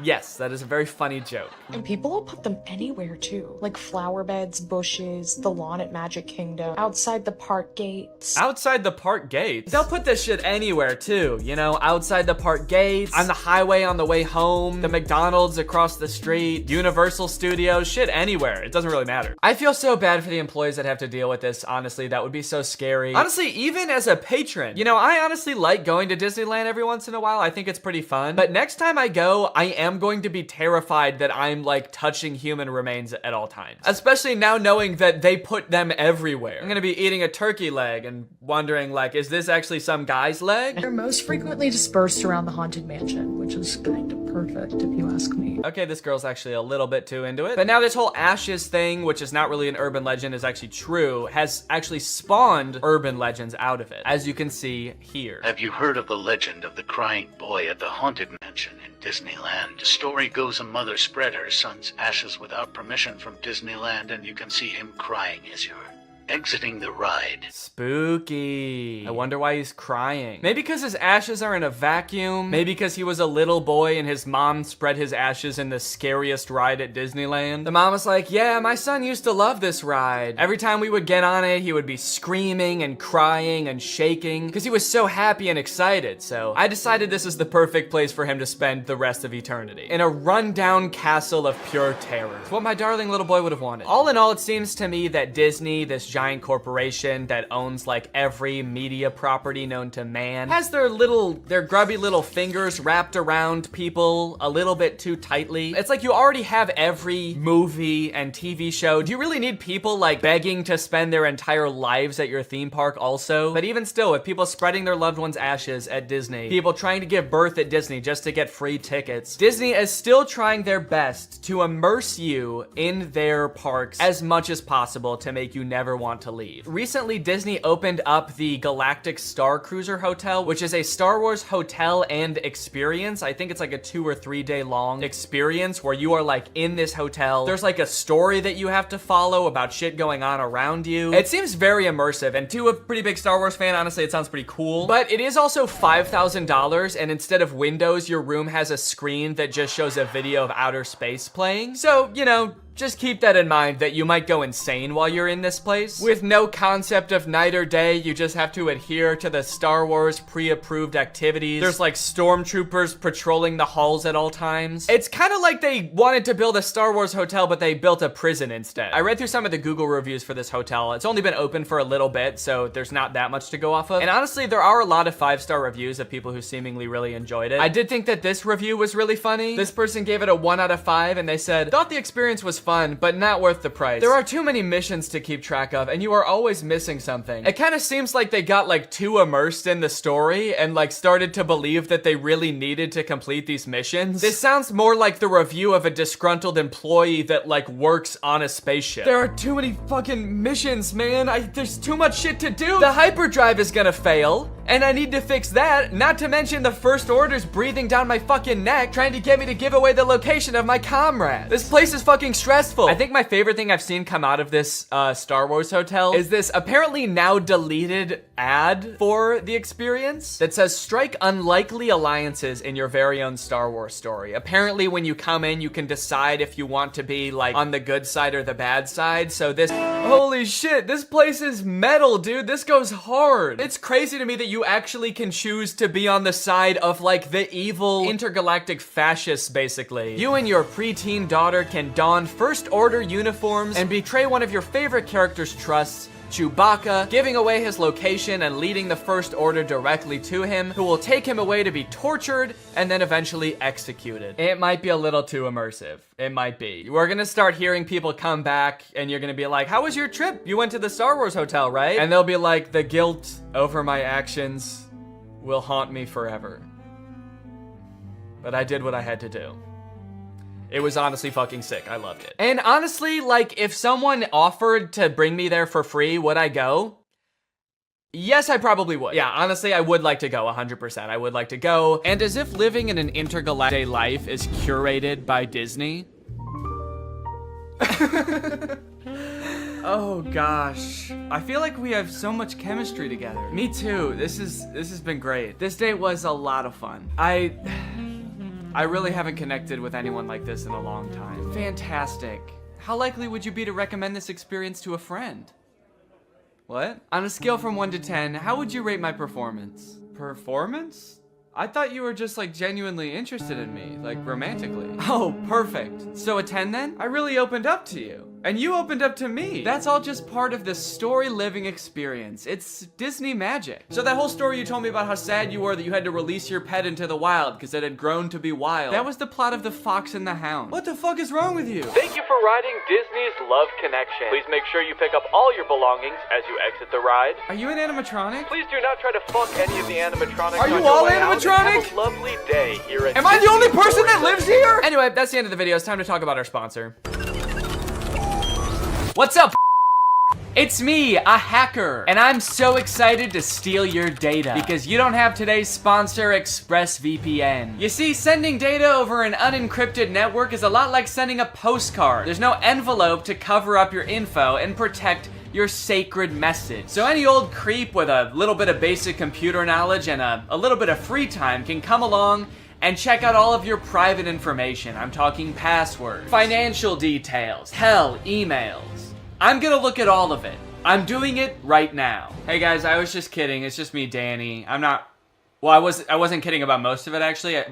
Just the part about me being a hacker, but the rest of it is true. Oh, there's not enough light on my face now. Can I just sort of illuminate my face with this? Luckily, today's sponsor, ExpressVPN, is here to help. Because ExpressVPN encrypts all of your network data with their best-in-class encryption. It would literally take a hacker using a supercomputer billions of years to crack this encryption. ExpressVPN has the fastest speeds out there. They've got 24/7 customer support, and ExpressVPN is extremely easy to use. You can fire it up and get connected with just one click. I've got ExpressVPN on every device that can have it, just to have a little bit of extra peace of mind when I'm out and about, especially on public Wi-Fi. So if you want to find out how you can get 3 months of ExpressVPN for free, then head on over to the link in the description. That's expressvpn.com/Danny Gonzalez. That's expressvpn.com/Danny Gonzalez. Thank you, ExpressVPN, so much for keeping us safe, but also sponsoring this video. Thank you to you guys for checking out ExpressVPN. When you click on the link, it really helps to support my channel, so thank you for that. All right, thank you guys for watching this video. I hope you enjoyed it. If you're new here and you're not subscribed yet, make sure you subscribe and turn on my notifications to join Greg. Greg is what I call my army here on YouTube. We are a ruthless army. Fucking need this. It's so crazy to me. Yeah, you can't even tell in the ad how big this device is. And I'll be honest, the ad, it makes it look huge. Like I'm looking, and maybe it's just because it's on a projector screen. Yeah, I would guess it's like, honestly, it's like this big. Yeah, wait. According to Spotify, their decision to delete the car thing was part of our ongoing efforts to streamline our product offerings. That's actually so crazy. I did not even think a company could do that. Can they do that with any product? You buy bread at the store and the bread company comes to your house and takes their bread back and is like, we're streamlining bread. Better luck next time. Anyways, you guys should go check out Jake's video on it as well. It goes much more in depth and he's really funny. But I think it's safe to say that that's gotta be the worst car thing ever, right? Well, in 2019, Tesla announced its first pickup truck, the Cybertruck. When it was announced, Elon Musk made it very clear that they wanted to do something different with the pickup truck genre, creating a more post-apocalyptic looking vehicle that you can drive around in with your cyberpunk goons. We've all got some. And they've got to get to soccer practice. But after years of delays and the truck finally becoming available for much more than Elon Musk initially estimated, owners have now been united with their trucks, and it is full of safety problems. My Tesla Cybertruck has 3 official recalls involving the wiper blade motor, the accelerator pedal, and this little plastic part right here just flying off as you're driving. And I just so happen to have rented one.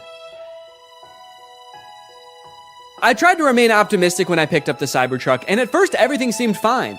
It looked like a marvel of engineering, you know? Big, sharp, the windshield wiper was humongous. But other than that, honestly, things seemed pretty normal. Until I started driving the car home. On my way home with the truck, I started to notice that nearly every person who drove past me was staring at me. People were gawking, mouths agape, some even took pictures. I was starting to feel like an animal trapped in some kind of cyber zoo. And things only got worse when I got home and finally got to do some research, only to find that people hate this truck. Owner after owner had been posting videos on social media of people peeing on their trucks in broad daylight. I didn't realize how strongly people felt about this truck, but I was starting to worry that they felt the same about the people on the inside of them. Should I be fearing for my safety? I know damn well that the windows aren't going to protect me. At the very least, I needed to make sure that I was not seen anywhere near this truck. I needed a disguise. I needed to become Neon. Vortex, he's the coolest guy. And his pin's AI. Look at him go, what a little freak, it's Neon Vortex. So I've spent a decent amount of time with the Cybertruck now, and I've compiled a little list of pros and cons. So we'll go through that real quick so you can get a quick rundown of everything that's good / bad about the Cybertruck, just in case you need like a quick decision. You got your finger on the buy button right now and you just need to know, Neon, should I buy this thing or not? Pros. The interior is actually pretty nice. I like the little ambient lighting that goes around the whole front of the cabin. Actually, I think it's in the back too. There's a little strip. The steering wheel has the turn signals on the wheel, which takes a little while to get used to, but once you are used to it, I think it's actually pretty nice. All of the materials on the inside seem pretty nice. Like the material on the roof liner is like a nice suede kind of thing. But it's pretty spacious on the inside. It has ventilated seats. My butt's so cold.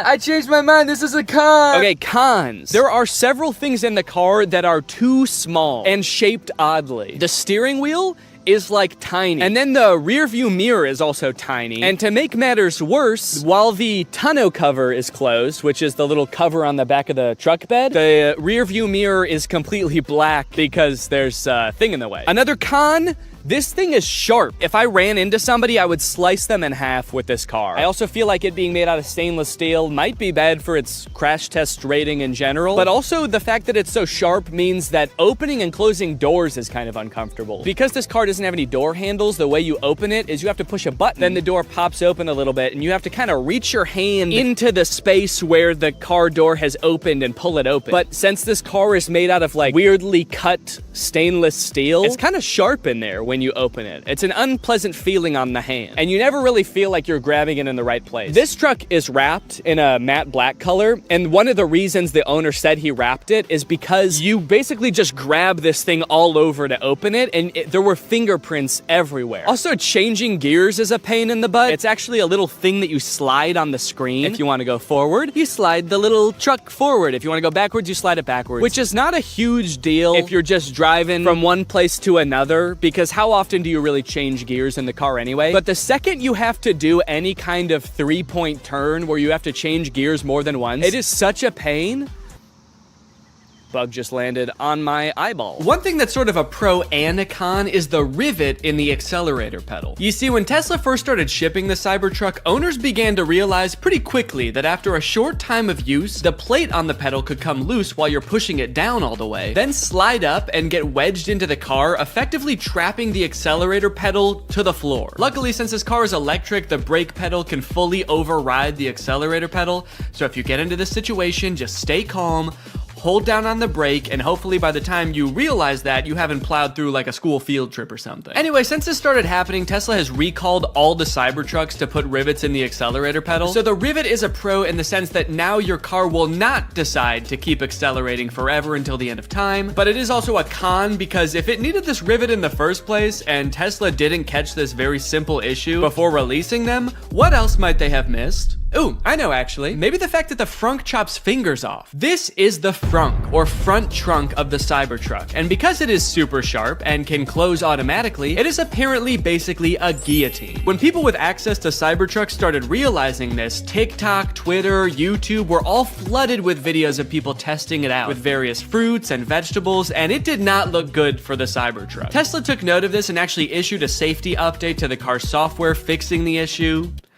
Kind of. The update led to yet another wave of videos, this time owners more confidently testing the frunk with their own hands. But what a lot of them didn't realize, however, is that the way Tesla fixed this issue is by making it so the first time you try closing the frunk, it closes very lightly, and if it notices any resistance at all, it comes back up, just how you'd want. But if you keep trying to close it after that, Tesla assumes, hey, maybe you've stuffed the frunk with a big bag, and you don't care if it closes a little bit harder, you just want the dang frunk closed. Surely someone isn't just standing there slamming the frunk on their hand over and over trying to prove their allegiance to Elon Musk. So when this Tesla nut Jeremy Judkins went to test out the new update, a little scared from how dangerous he'd heard it was before, he started out with his big sturdy forearm. Then he worked his way down to his hand, and finally his lone little index finger. Unbeknownst to him, the frunk was getting stronger and stronger every time until... Everybody's been waiting for this, the finger. Without further ado,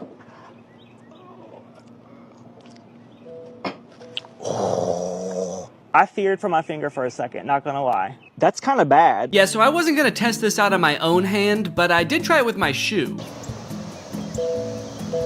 Okay, I don't think that was enough pressure to slice my fingers off. I'm not gonna test that, but it definitely saw there was something there, recognized it, it thought about it for maybe a second and was like, do I wanna kill this guy? And then it said, all right, what the heck, we'll let you go.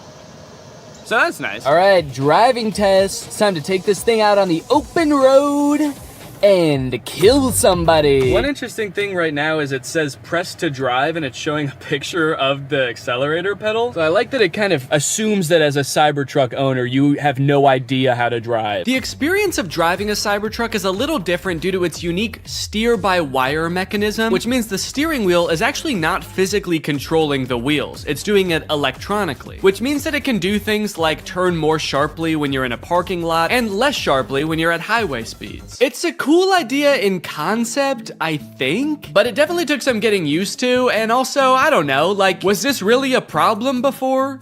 I kind of liked that every time I turned my steering wheel, it turned the car the same amount. First time I took a turn in this thing, actually every subsequent turn I took after that too, I was like, whoa, this thing is a bucking Bronco, man. This thing's trying to buck me right out of it. This is a wily gal. I've been saying it all day, even alone in the car on the way from the guy's house who owns this thing. I was just saying, yeehaw! This thing is a wild girl. Yeah, I definitely don't like how tiny the steering wheel is and how flat it is on the top. It just feels like wiggling it a little bit sends the car so far in one direction. You really gotta be 10 and 2 if that analogy even applies to a rectangle or a trapezoid. I don't know what this is. I think it's like a hexagon. As a passenger, how is this for you, Jake? Is it? I would say I get motion sick in cars. I normally don't get motion sick in the front seat. Please. In this one, I am feeling a little motion sick. No! Sorry. It's a bucking Bronco, you know, what can I say? She's a wild gal. Imagine setting your phone here, and you know, sometimes you slam on your brakes and the things in your car go sliding forward. Imagine if something went sliding forward all the way to the front of this dashboard. There's no way that you could ever get that back while you're driving. So if your phone was up there or anything important, you just gotta wait until the end of your drive to get it back. Either that or you have to floor it so fast that it comes flying back and then you just sort of catch it like that. That'd be kind of cool. Kind of feels like I'm in the weirdest Uber ever right now. For Jake? Where you going, man? The future? Strap in, buddy. It's gonna be a wild ride. And I don't know how to drive. We got a little cyber hungry while driving around, and I figured that taking our wild gal through a drive-thru would be a perfect way to get an outside perspective on the truck. Take me to a drive-thru. Command not understood. I'm hungry. This command is not available yet. You're not allowed to be hungry yet in the Cybertruck. Hello, can I get one Butterburger cheeseburger? Anything else? That's it. 906. Here you go. Thank you. I like the Cybertruck, by the way. Oh, thanks, man. I'm just renting it, actually, just for the day, yeah. I was thinking about getting one, so I just wanted to see if I liked it or not. Oh, testing it out, right? Yeah. Do you really like it?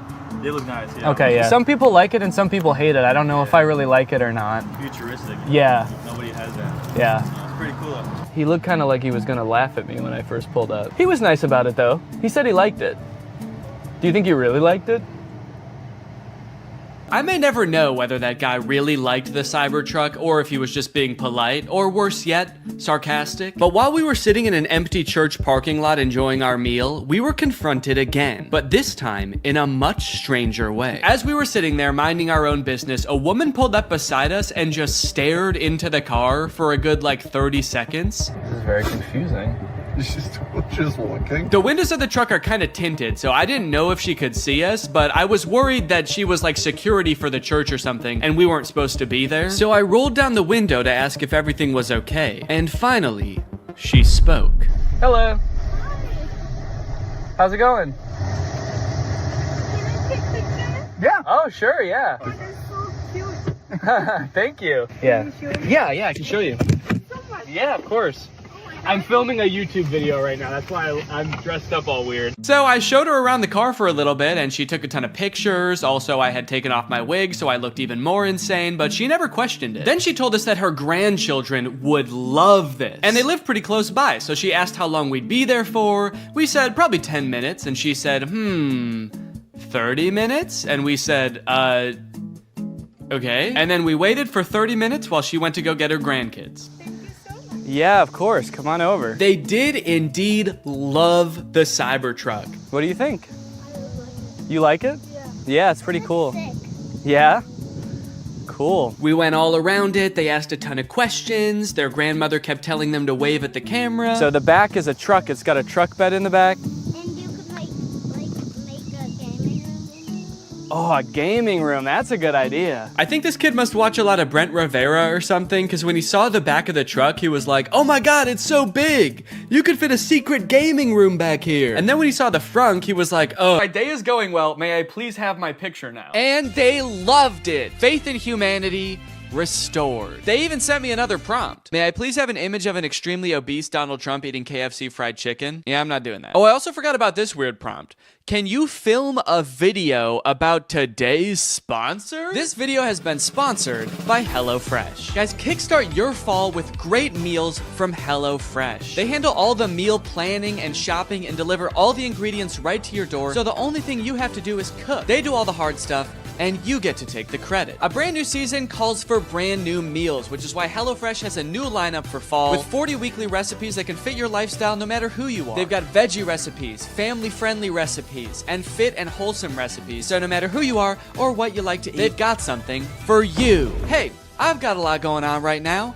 I'm about to have a child, so the less I have to go to the grocery store and plan meals, the better, which is why I love HelloFresh. Here you can see us cooking a delicious pork bowl that we made this week. It was so tasty, and it only took like 25 minutes to make. Their quick and easy options are fantastic. And if you're looking for more than just dinners, HelloFresh has you covered. They've got quick lunches, easy breakfasts, and fresh snacks to keep you satisfied all throughout the day. The food is delicious, the ingredients are great, all of the produce comes from the farm to your door in less than 7 days, so you know you're getting the good stuff. So guys, if you want to make your life a little bit easier this fall, then head on over to HelloFresh.com and use my code 50TrulyGreg at checkout for 50% off plus free shipping. That's HelloFresh.com. Use my code 50TrulyGreg at checkout for 50% off plus free shipping. Thank you to HelloFresh for sponsoring this video, and thank you to you guys for checking out HelloFresh. Thanks for watching this video. If you're not subscribed, make sure you subscribe and turn on my notifications to join Greg. We are the fastest growing army on the internet, and you do not want to miss out, baby. I'll see you next time. Bye-bye. What's up, Greg, and welcome back to another episode of A Grown Man Spends 20 Minutes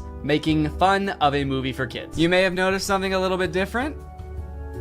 There's a microphone in the frame. I got a new stand for my microphone, and apparently the only way I can get it like close enough to me is by having it slightly in frame. So I hope this isn't super distracting. This would be kind of a crazy way for like one of those faceless YouTubers to film videos. What's up, guys? So today we're going to be talking about Zapped, and after watching this movie, I'm starting to think that the writers of Disney Channel original movies are not capable of writing a movie that's not about a teenager trying to control the opposite sex and mold them and craft them to their liking. You got Pixel Perfect, a movie about creating like the perfect girl pop star. How to Build a Better Boy, pretty self-explanatory in the title on that one. And then you got this movie Zapped, which is about Zendaya discovering that her dog training app can actually train boys to obey it can train boys to obey her every command. It's not actually Zendaya. She's not playing herself. It's Zendaya's playing a character named Zoe. I think that's probably pretty clear, but I just wanted to clear that up. This movie is full of dark magic. I'm convinced of it. There's something deeply sinister going on in this movie. I don't know what it is, but I'm gonna figure it out. Let's go ahead and watch it. The movie starts out with Zendaya's character Zoe giving a maid of honor speech at her mom's wedding. She's marrying this new guy, so her family is about to be merged with his family. So it's Zendaya and her mom, and then this man and his 3 sons. So it's like a family of women mixing with a family of men, which makes a lot of sense because as we know, women give birth to girls and men give birth to boys. First off, I just want to say how happy I am that my mom has finally found love again. She is the most giving person I know. Her speech starts off sweet, but then she immediately just starts like kind of complaining about having to live with 4 new guys because they're stinky. 4 guys and their mysterious odors that they always blame on the dog. Yeah, she sort of takes the opportunity to complain and just make her mom, I guess, like feel bad for marrying a guy. It's the happiest day of her mother's life. And also this guy, her new stepdad, is the happiest day of his life. And her speech is like, I hate my new family, my new stinky family. And this wedding will certainly ruin my life. To make matters even worse, towards the end of her speech, the boys lose control of their pet dog, who is at their wedding for some reason. They lose control of the dog, and the dog goes crazy and knocks like a chocolate fondue fountain all over Zendaya. And at this moment, I couldn't help but remember that Zendaya's character in Euphoria is supposed to be the same age as Zendaya's character in this movie, and their lives are drastically different. Throughout this movie, you will find that the characters are like super weird. They're like caricatures of people that don't exist in real life. And to show how much it's gonna suck really living with the boys, the writers of this movie decided to have the next day start with Zendaya's new stepdad screaming in the hallways, getting everybody ready for school. But then when he sees Zendaya come out of her room, he like doesn't know how to talk to her. Hey, morning, sport. I mean, hi, girl. Hi, girl. It's like, dude, you're 50. Have you never talked to a girl before? The movie then establishes why each one of the new guys that she lives with is like gross in some way. One of her little brothers is really messy. The other one's always like cooking gross stuff. Which is like a weird character trait. I get the messy younger brother, but like the gross cooking younger brother, is that a thing? Is that something I'm supposed to be able to relate to? And then the oldest of the brothers is like always frantically running around. He's like always late for something. He's really scatterbrained. My pants. Where are my pants? Where are my pants? Where are my pants? Okay, excuse me, can we just establish a few ground rules here? You're not wearing pants. Please stay out of my personal space bubble. Look, Zoe, I have morning basketball practice and then a players meeting and then a captain's meeting and then even more practicing. Kind of weird to respond to a request about like not invading my personal space when you're not wearing pants by saying like, but Zoe, I've got basketball practice. Like he fully like bumps his butt on her while getting ready in his underwear, and she's like, can you not do that? And he's like, sorry, sometimes when you're busy you just gotta rub up on your stepsis in your underwear. What don't you get? I'm in many extracurricular clubs, okay? Along with moving into a new house with all these boys, she also starts attending her new school, which is the school that her brother goes to. And you know how in Disney movies there's always like the distinct cliques, like there's the popular crowd and then there's like the stoners, but they never say stoners in the Disney movie. They're just kind of like, these are like the kids who wear jean jackets. This movie has the most insane high school posses ever. You got the skateboard boys. Okay, that's pretty normal. The next group she sees are the shirtless workout boys. And then just the straight up stinky boys, where the only like defining characteristic is that they're dirty, flea-ridden, smelly boys. You can hear like flies flying around them. What clique is this supposed to be in high school? And then there's the popular group, one of whom is also pretty stinky himself, actually. The Tripster? The Tripathon? It's me. I'm Trip. Oh. Bart Bomb. Oh. The movie sort of writes this off as like, well, this is just something boys do, you know? New school, you gotta kind of accept what boys come with it, you know? Boys will be boys. No, that is actually not what boys do. That is something that just one very specific boy does. It's me, I'm Trip. And he needs to be stopped. I cannot remember a single moment in high school where a boy walked up to a girl, let alone like the new girl who's already like scared and doesn't know anyone and is like, hey, I'm gonna fart in your face now. Welcome to the school, smell my ass. But it's not all bad though. She does make a friend on her very first day. And in typical Disney Channel movie fashion, she is wearing a fedora. Every Disney Channel movie has to have a token fedora blazer wearing character. But the boys here are cute, aren't they? All of them. I think we have the highest percentage of cute boys in the entire greater Westlake area. Unlike Zoe though, she actually kind of likes the boys at the school. She's like, sure, they may have their flaws, but they're pretty cute. Wow, you seem a little... Oh, boy crazy? Yeah, that's the official diagnosis. Hold up. This girl has a picture of a boy that goes to her school in her locker. Is that a thing? I remember in like middle school, girls would have pictures of like celebrity boys in their locker. Imagine seeing a picture of you in somebody else's locker. I'd feel like I was being hunted. It's weird to have his picture in your locker. It's even weirder in the movie when we find out that she also actually has pictures of him printed out on her pillows in her bed. Gulp. That's scary. Imagine if they start dating, she's like FaceTiming him in bed, and she like accidentally tilts the camera a little bit to the side, and he just sees his own face next to her. Wait, what was that? Is that me? Of course, Zoe does have a love interest in this movie, and he is introduced early on. It's this guy. Every boy in the movie is depicted in a negative light except this guy, because this guy, he's not like other guys. Mr. Kale, pay attention. There will be a quiz. On the praying mantis? Sphodromantis viridis, carnivorous member of the phylum Arthropoda, class Insecta. Wow, he really is different than all the other guys. He knows about praying mantises. Most guys around this school don't know shit about bugs. Yeah, the movie really seems to depict this guy as like the way that guys should be. Guys shouldn't be stinky and messy, okay? Guys should wear beanie and sunglasses and know shit about bugs and be 35. I know I talk about this in like every Disney Channel original movie video that I make, but this guy literally looks like he's 30. Maybe he was held back for being too cool or not not being stinky enough. That seems to be a requirement at the school. He went on stage to accept his diploma, and they shook his hand and they were like, wait a minute, why isn't your hand sticky? Actually, there's no flies flying around you. Get out of here, dude. Back to freshman year. No wonder you do the silent lone wolf sunglass rebel thing. Oh, it's pancake mishap this morning. No, I'm not looking at that. Okay, well then what are you looking at? I'm looking at you. Creepy. Stops in the middle of the hallway just to stare her down. I think I've got you figured out.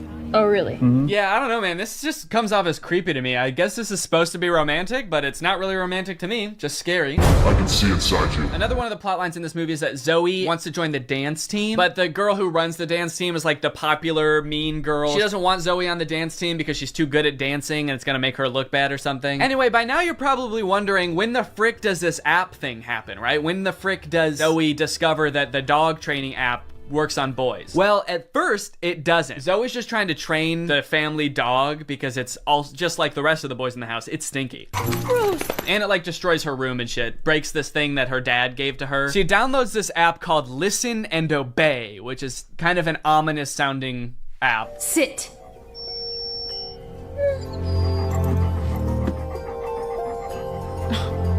Shake. Right away, this app is already clearly cursed with dark magic, right? And the dog can even tell too, because you know what the dog does the second he realizes what's going on? He grabs her phone and runs off with it and tries to destroy it, presumably to break the curse. And then what happens next is honestly the most confusing part of the movie, okay? So the dog drops the phone in the bath. Her brother gets it out and tries to swing it around to get the water out of it. It flies out the window, swings around a satellite dish, slides down a solar panel, and lands in dog food. And from here on out, that app is now able to control boys. Any man or boy this app can control against their will. Sit.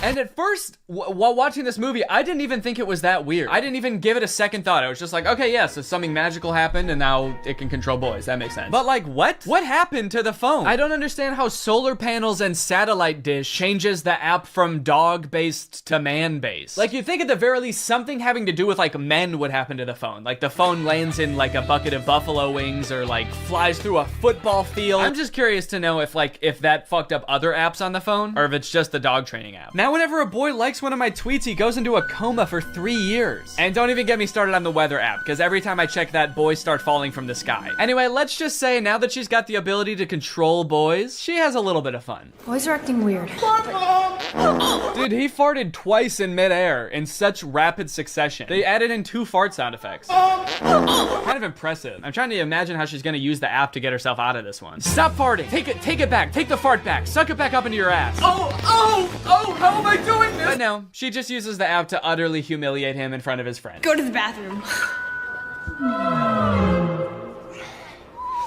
Oh, wait, no, not here. I'm still confused about some of these clicks, by the way. Like, what are these nerdy kids supposed to be? Look at this kid in the green sweater. How he acts when nobody high-fives him. What is that acting? I guess your dog app doesn't work on girls. Maybe because girls aren't dog-like enough. They're too catty. Ah, that's funny. Girls are catty. What the fuck does that mean? Boys are dog-like? What the hell? I mean, I guess in this universe they kind of are. They're like flea-ridden, mangy boys. Why do we smell like we smell? So pretty much like the majority of this movie is just Zoe using the app to like get what she wants and make all the boys at the school act exactly how she wants them to. She turns the skater boys into gentlemen. She goes up to the nerdy gamer kids and tells them to like go do yoga instead of playing video games. Let's go do some yoga. And her brothers, dude, don't even get me started on what she does to her poor brothers. I'm taking the brothers' side, all right? They did nothing wrong. Her poor brothers were just living their lives until Zoe moved in and tries to fix them. Be clean. Holy moly, it's filthy in here. Her messy brother, she tells to be more clean, which turns him into this like hyper-hygienic husk of his former self. I need a sponge and soap and paper towels and a power washer. For the rest of the movie, he's literally he's scrubbing everything frantically in a panic. Anytime there's a mess, he's like, I gotta clean it up. She tells the gross cooking boy to cook less gross stuff. Start making less gross food. So he's like cooking 5-star meals for the rest of the movie. And then the oldest brother, she tells him to be more focused. Be focused.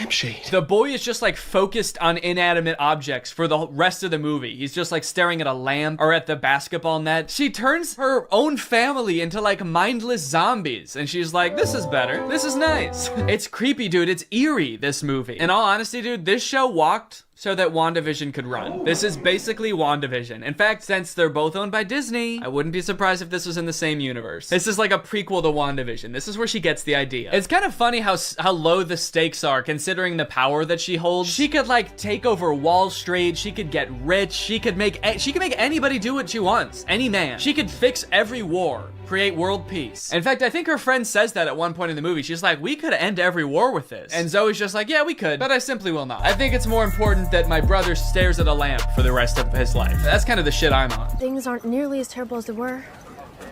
Then again, I'm talking to a dog, so I might just be losing my mind. Hey, smartphone. In this scene, there's a little bit more development with the love interest. Zoe runs into him reading alone in the park. So what are you reading? Oh, no, let me guess. The Cool Guy's Guide to Wearing Sunglasses Inside. It's close. To Kill a Mockingbird. I feel like when he holds up that book, we're supposed to be like, wow, he really is not like other guys. Except that, like, that is required reading in most high schools, so he actually is like other guys. He's like every other guy. To Kill a Mockingbird's sort of my favorite book. My second favorite is The Great Gatsby. Third favorite is Geometry 101. I just love to read, what can I say? Eventually, things start to get a little crazy at school, and Zoe realizes that she probably shouldn't be controlling people like this anymore. People are getting into fights and stuff because the new cliques at school are just like not meshing well. So Zoe's like, all right, I'll just make them stop. And she tells the app to stop. And then of course, everybody just stands still and freezes. And so she's like, oh no, I can't reverse the commands. If I tell them to stop, they're just gonna literally stop. And so then like many more days go by and she's just like, well, I guess I can never reverse the thing. And it's like, well, what if you just said, hey, ignore all the commands I gave you, instead of just saying stop and being like, oh, it didn't work. The movie continues to get even more dark to like a startling point. There's a creepy ass scene scene where the whole JV dance team wants to resign because they don't like dancing anymore. And Zoe's like, how about I use the app to make you dance instead? And so there's just a scene of them all like sadly dancing because their hearts aren't in it, but they are being like physically forced to dance. And the movie even goes so far as to make Zoe force the love interest to kiss her with the app. Kiss me.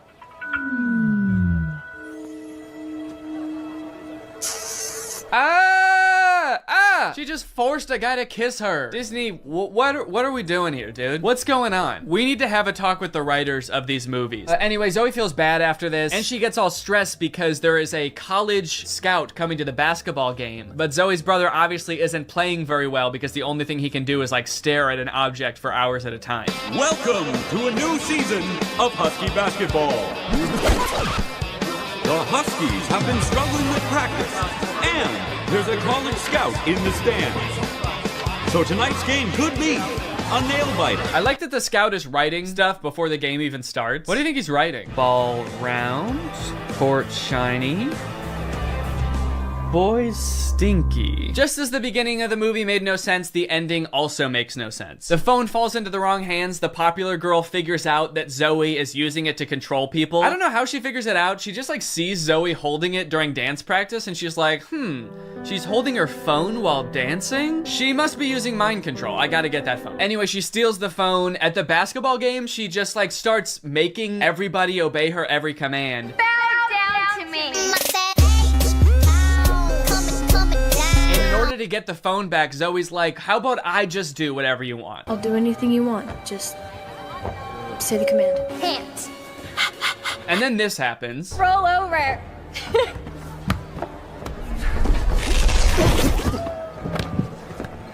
How did you? I'm your brother.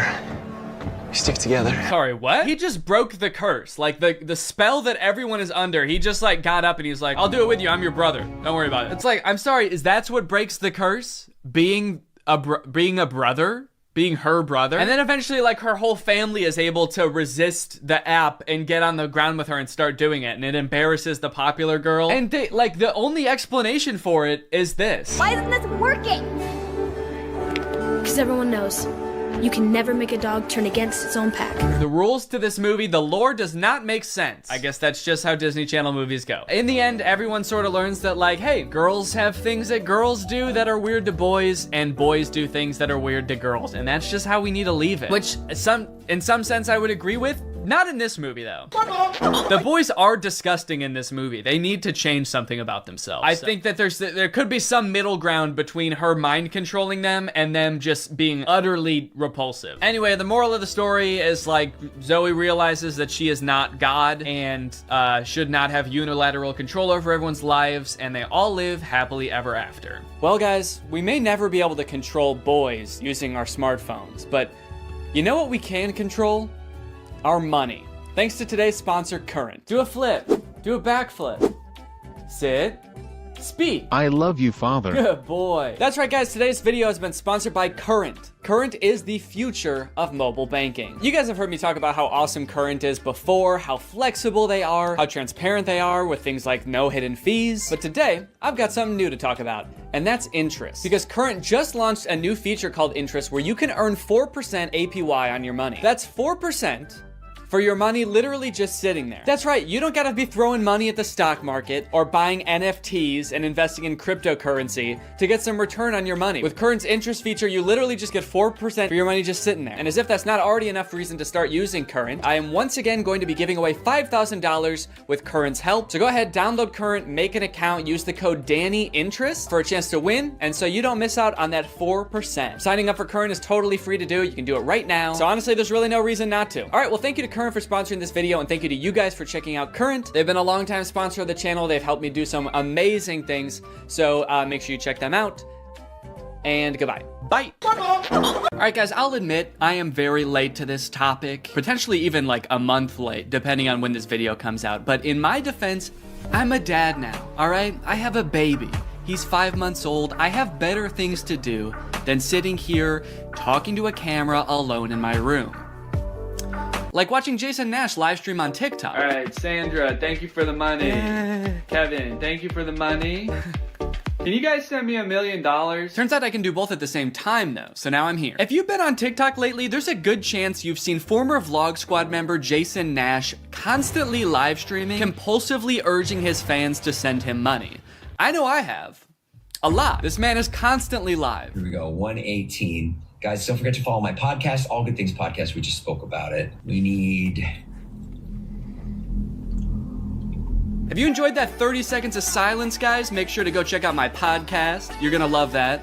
It's completely silent for an hour. Like me, a lot of people were pretty confused to see this. At one time, Jason Nash was a part of the most popular group on YouTube, and now he's battling the Joker for gifts on TikTok. What a way to start the day with Tommy. Coach Tommy, thank you so much for being here. If you've never seen one of these TikTok gifts battles before, basically there's two creators and you send gifts to the respective creator that you're watching. This bar at the top indicates who has the most gifts, and when time runs out, whoever has the most gifts wins. Their prize? All of the gifts that they got during the battle.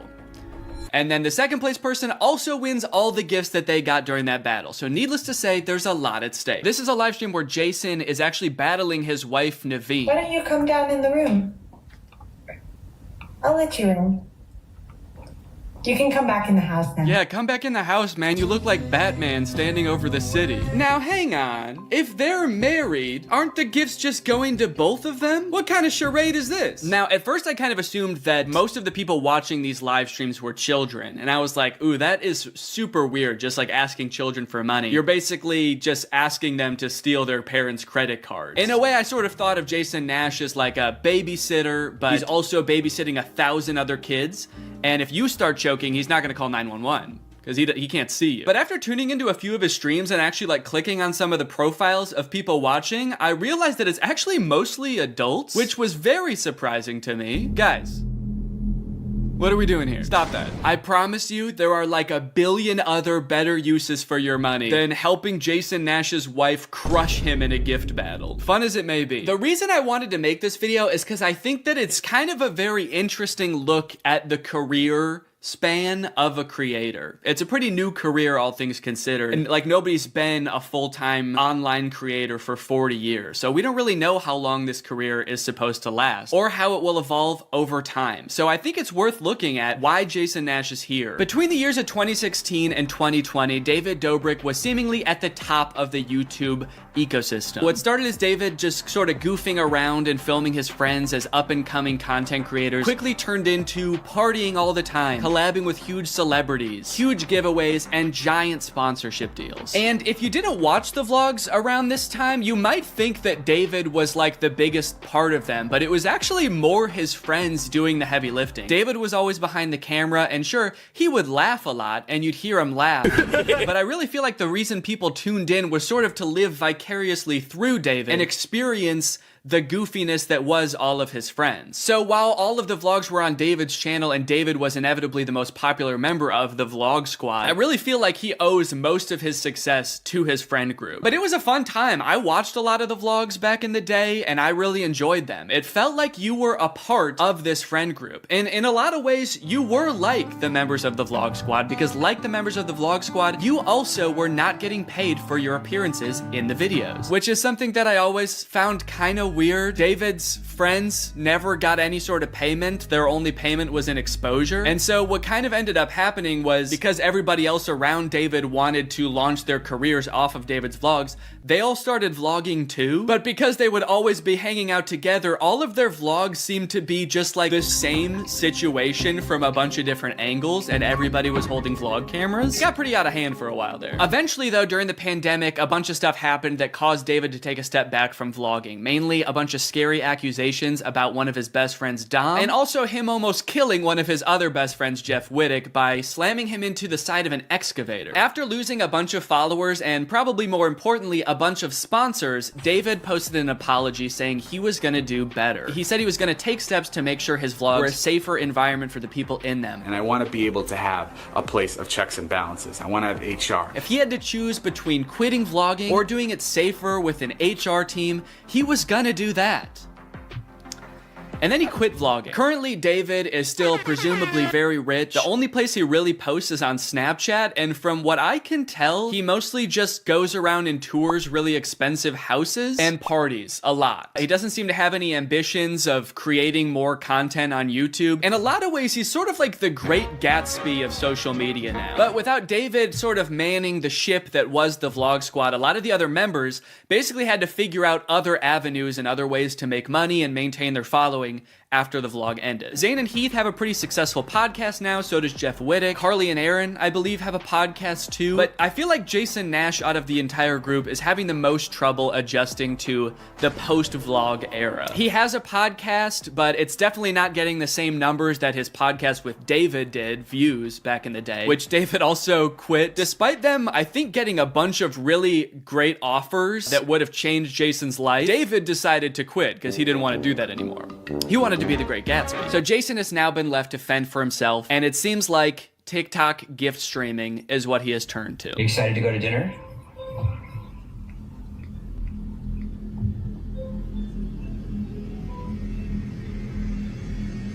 Man, this is content, baby. This is crazy. I didn't know all you had to do is just sit there and stare at your camera and people will just send you money. Why did I write this whole video? So a lot of the response has obviously been kind of cringing at this feeling that what he's doing now is very shady. And I mean, he's not really harming anybody, I guess. It does seem like it's mostly adults sending him money. Obviously, there's always going to be kids online stealing their parents' credit cards, so that's not great. I do get kind of a shady vibe from it just because there literally is no content for you to consume except to send him money. Like, the whole point of this stream is to see how much money Jason can make without having to do anything. That's like the point of the stream. Melanie, thank you.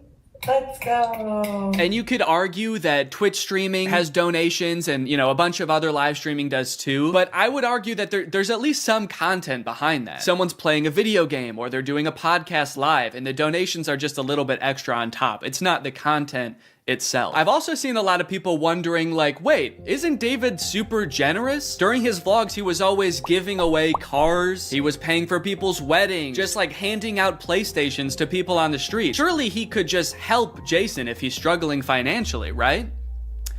Wrong. From some of Jason's podcast clips, it seems that that is definitely not the case. But before we get to that, I've got to make some money of my own. Alright guys, let's get those gifts in. James, thank you for the llama. Carol, thank you for the sombrero. Brian sent a Arab? Oh. Is this a gift on TikTok Live? Also, how did you get this one? This one's mine. Well, regardless, this is actually pretty convenient because this video is sponsored by Arab. Arab flavors your water using scent-based taste. And, oh, Brian also sent a scent pod? Oh, thanks, man. Okay, so I can put that on. With the scent pod down like so, it's just a normal water bottle. But when I activate the scent pod, air is able to pass through the scent pod and into your mouth, where you can taste the scent. Send me money. I like to bust out my air up while I'm getting work done. It gives my water a little bit more which is what I need when I'm trying to focus. This one right here is lime, and it is excellent. Someone said, come to Brazil. I'm busy. Air up is a unique hydrating experience. You can't get this anywhere else, buddy. No chemicals, no sweeteners added to the water, just plain old water into my plain old mouth. The scent pods come in a variety of flavors. I really like the lime and the peach. My editor, Jake, is really fond of cherry. So no matter what kind of flavors you like, there's bound to be a couple for you. You want to spice up your hydration experience, click the link in the description, get yourself an Air Up, get yourself some scent pods, put your mouth on the nozzle, and suck away. You look really tired today. That is mean! Thank you to Air Up for sponsoring this video, and thank you to you guys for checking out Air Up. Now back to the video. About a month ago, when Jason was in the thick of his live streaming every day, he posted this podcast where he and a bunch of David's mutual friends talk about how different life is now that David's not vlogging anymore. But the thing is, like, David's in this, like, moment in his life. Yeah, where he can do anything. Where he just parties. Oh no, Jason. The look on your face, man. Jason's like, don't look bitter, don't look bitter, don't look bitter. Where he can do anything. Perfect. He can do whatever the fuck he wants now. He calls me to play pool. And I'm like, I gotta go live. And I don't expect him to understand that. You don't expect him to understand that you have to work to make money? You know he did that too, right? I wouldn't expect him to understand that, man. He hasn't had to work in, gosh, what is it, 2 years now? I hate to say it, Jason, I think he gets it.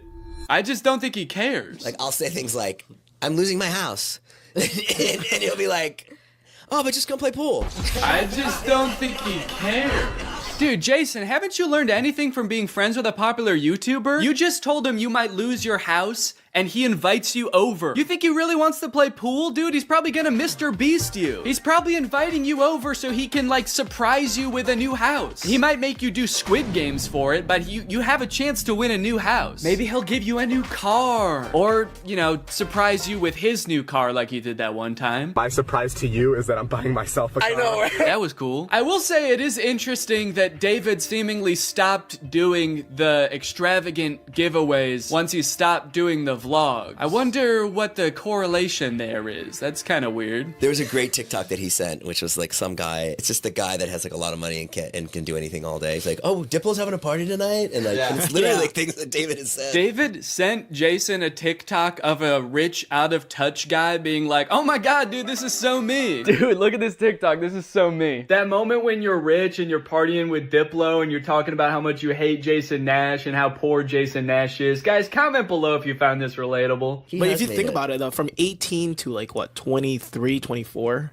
Oh, he was hitting it. He never drank. I don't think he ever drank. Even when we would visit him, we'd be up till like midnight, just like watching the edits, just like. Wow, he worked hard for 5 years? Let the man party, dude. Please do not burden David's poor gentle soul with your financial woes. Just let the man play pool and play with him, for God's sake. I mean, look, I don't doubt that he worked hard. The dude posted 3 vlogs a week. I'm sure it was a lot of hard work, but you know who also worked hard?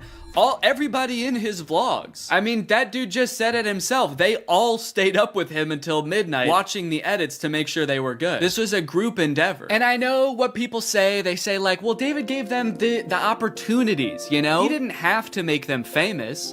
Yeah, he kind of did. That was like the whole point of his vlogs, was his friends. David wasn't just making them famous because he was a good, generous guy. He was doing it because that's what was working. They made him famous as much as he made them famous. Now it's like the complete opposite. Everyone's like working, and here's him just like, hey, what are you doing tonight? And it's like a Tuesday night. Everyone's working. Yeah, man, that is kind of a crazy switch. Whereas before, David was working and everyone was helping him. Now everyone else is working, so naturally David is partying with Diplo. Naturally, a lot of the conversation around Jason's live streams has revolved around the confusion as to why he wouldn't just get like a normal job if he was strapped for cash, or if like the social media thing wasn't working out. Can someone make Jason Nash a fucking DoorDash account? People are wondering, why is he pursuing this career that is like universally seen as embarrassing or cringe, rather than just getting a 9-to-5? And I totally get that criticism, because I do love being a creator. I love getting to be my own boss. I love being creative on a daily basis, working with people that I'm really inspired by, entertaining people. But if this exact version of being a creator stopped being feasible, would I start doing GIF streams on TikTok? Hell no. And not even necessarily because it's like embarrassing or cringe. It's just that like what I enjoy about being a creator, that does not accomplish. There's no being creative. There's no entertaining people. At a certain point, you like strip out all of the fun parts of the career and you just have only the most superficial parts of it left. Just money and fame. So no, if like this YouTube channel didn't work out anymore, there's a billion other things I would rather do that would be more enticing to me than like GIF streaming on Twitch. But maybe Jason likes it. He doesn't look like he does, but maybe he does. On the other hand, I could say that Jason is also older. He's lived a lot more life, he's had a lot more experience, and his career in the entertainment industry has gone through a lot more ups and downs than mine has. From what I can tell, Jason has been a stand-up comedian, he's been in TV shows, he's been a podcaster, a Viner, and a Vlog Squad member, and now a TikTok live gift battler. Between all of those seasons of his life, I'm sure there was downtime where he could have thought, oh, maybe this isn't for me, I'm gonna get up and go get a normal job. And then, lo and behold, the next opportunity comes along. long. So in some sense, I do understand if Jason's mentality is like, maybe I'm just gonna do this for a little while until I get my next thing off the ground. And I know that when I started Vine, people said the same thing to me. They're like, what are you doing? Why are you doing Vine? You know? And I was like, okay, this is what I'm doing. And then I did YouTube, and people are like, why are you doing YouTube? And I feel like when you're first to something, that can really pan out. Yeah, I do get what you're saying, but also I don't know if this is the same as Vine and YouTube. Saying he's the first to this new thing like TikTok gift battling is gonna be the next big thing is very worrying to me. Please don't make that the next big thing, guys. On top of all that, there is this sort of like gamification in your head that happens when you're a content creator. Because so much of it is like numbers based, you're always looking at your analytics, hoping your numbers go up. It becomes kind of a game in your head to see if you can do better than you did last month or last year. Because of that, I feel like in a lot of content creators' heads, quitting or pursuing a different career path is seen as like losing the game, even if it's subconscious. That being said, I don't think that's a healthy way to look at it, and I would encourage people who are pursuing being a creator to find other passions that, you know, if this didn't work out, you could pursue that instead, because I think just clinging to relevancy for relevancy's sake is not a good thing. But why try to guess what Jason's thinking when someone literally asked him on his own podcast why he doesn't just get a job? This isn't me saying this as a negative thing. I'm just totally asking. Please. Yeah. Why don't I get a real job? No, I know why you do it. Yeah. But like... No, man. I know why you do it. It's pretty clear to me. But, could you tell everyone else why you do this? Someone said that the other day, why don't you get into real estate? I'm like, I hate it. I don't have a real estate license. Bo Granny? Oh yeah, I forgot. You have to be born with a real estate license to do real estate. But darn, Jason Nash was born with a TikTok account. So he has to do that instead. Right. Now look, would I be on TikTok Live if I wasn't in like a financial hole? I don't know. Probably not. But also like YouTube wasn't really working. And I needed to find something. OnlyFans. I can't do OnlyFans. This is such an unrelatable thought process to most people. YouTube is not working out for him, and his first thought is OnlyFans? TikTok begging people for money? It just comes off as being so set on being an influencer that nothing else matters to this guy. Listen, it is what it is. It's like, I was on Vine, I was on YouTube, I was on Snapchat, and now I'm doing this. Don't say it like that. Now I'm doing this. I mean, I do like it. No, man, I don't think you do. Not after that. We all saw that. So anyway, it is what it is, and I have to do it because I love it, and it's my favorite thing. Phew, that was close. Hey, we can hear you. What? You said that was close out loud. Oh no! Do you ever think about going to DoorDash or to like a? I just never thought it's entertainment or nothing. I don't care what it is. Like, what would you suggest I do? No. It's just that we get a job at Lululemon. From what I can gather from this clip and the way they're laughing about the prospect of being a DoorDash driver or working at Lululemon, those jobs are not even on the table for Jason. I don't know his personal finances, but Jason lives in LA, he owns a house, he has kids, he has a wife. So I feel like when he's saying things like, I don't have any other skills, what he's really saying is, I don't have any other skills that would allow me to live the exact same life that I'm currently living. And honestly, I could understand if he really does like the TikTok live streaming thing, but don't laugh at other jobs like Lululemon or DoorDash like you're so above doing them, yet you're on TikTok literally asking people for money. And I do totally get that Jason has kids that he has to support, that I'm totally empathetic to that situation. It is kind of ironic that his solution to that is to ask other people's kids for money online. But that's neither here nor there. This whole situation kind of reminds me of this TikTok I saw about a month ago. My Roman Empire is all of those influencers who dropped out of college or quit their jobs, moved to LA, then became irrelevant. Like, where did they go? What are they doing now? One interesting thing that I don't know if a lot of people know is that I feel like a lot of creators who get into this situation can actually leverage some of the connections they make while they're relevant and some of the skills that they've learned to get jobs at like marketing agencies, talent agencies, social media companies, companies or working for other creators behind the scenes. There's actually a lot of opportunities out there, which I would know because my first job out of college was working for a YouTube MCN. While I was still on Vine, I graduated college and I was worried that that wasn't going to be a stable career, so I actually got a job working at an MCN. And then I also worked at the YouTube channel Corridor for a while before my YouTube channel took off. So just throwing that out there, there are other career opportunities where you get to be involved in the creator space, even writing or acting, stuff like that. But it doesn't have to be your operation. You can just get a stable job. All right, it's time to talk about David again. While everyone was making fun of Jason for doing the TikTok live streaming thing, David paid him a visit on Snapchat. Dude, you're kind of becoming a legend on TikTok now. I know.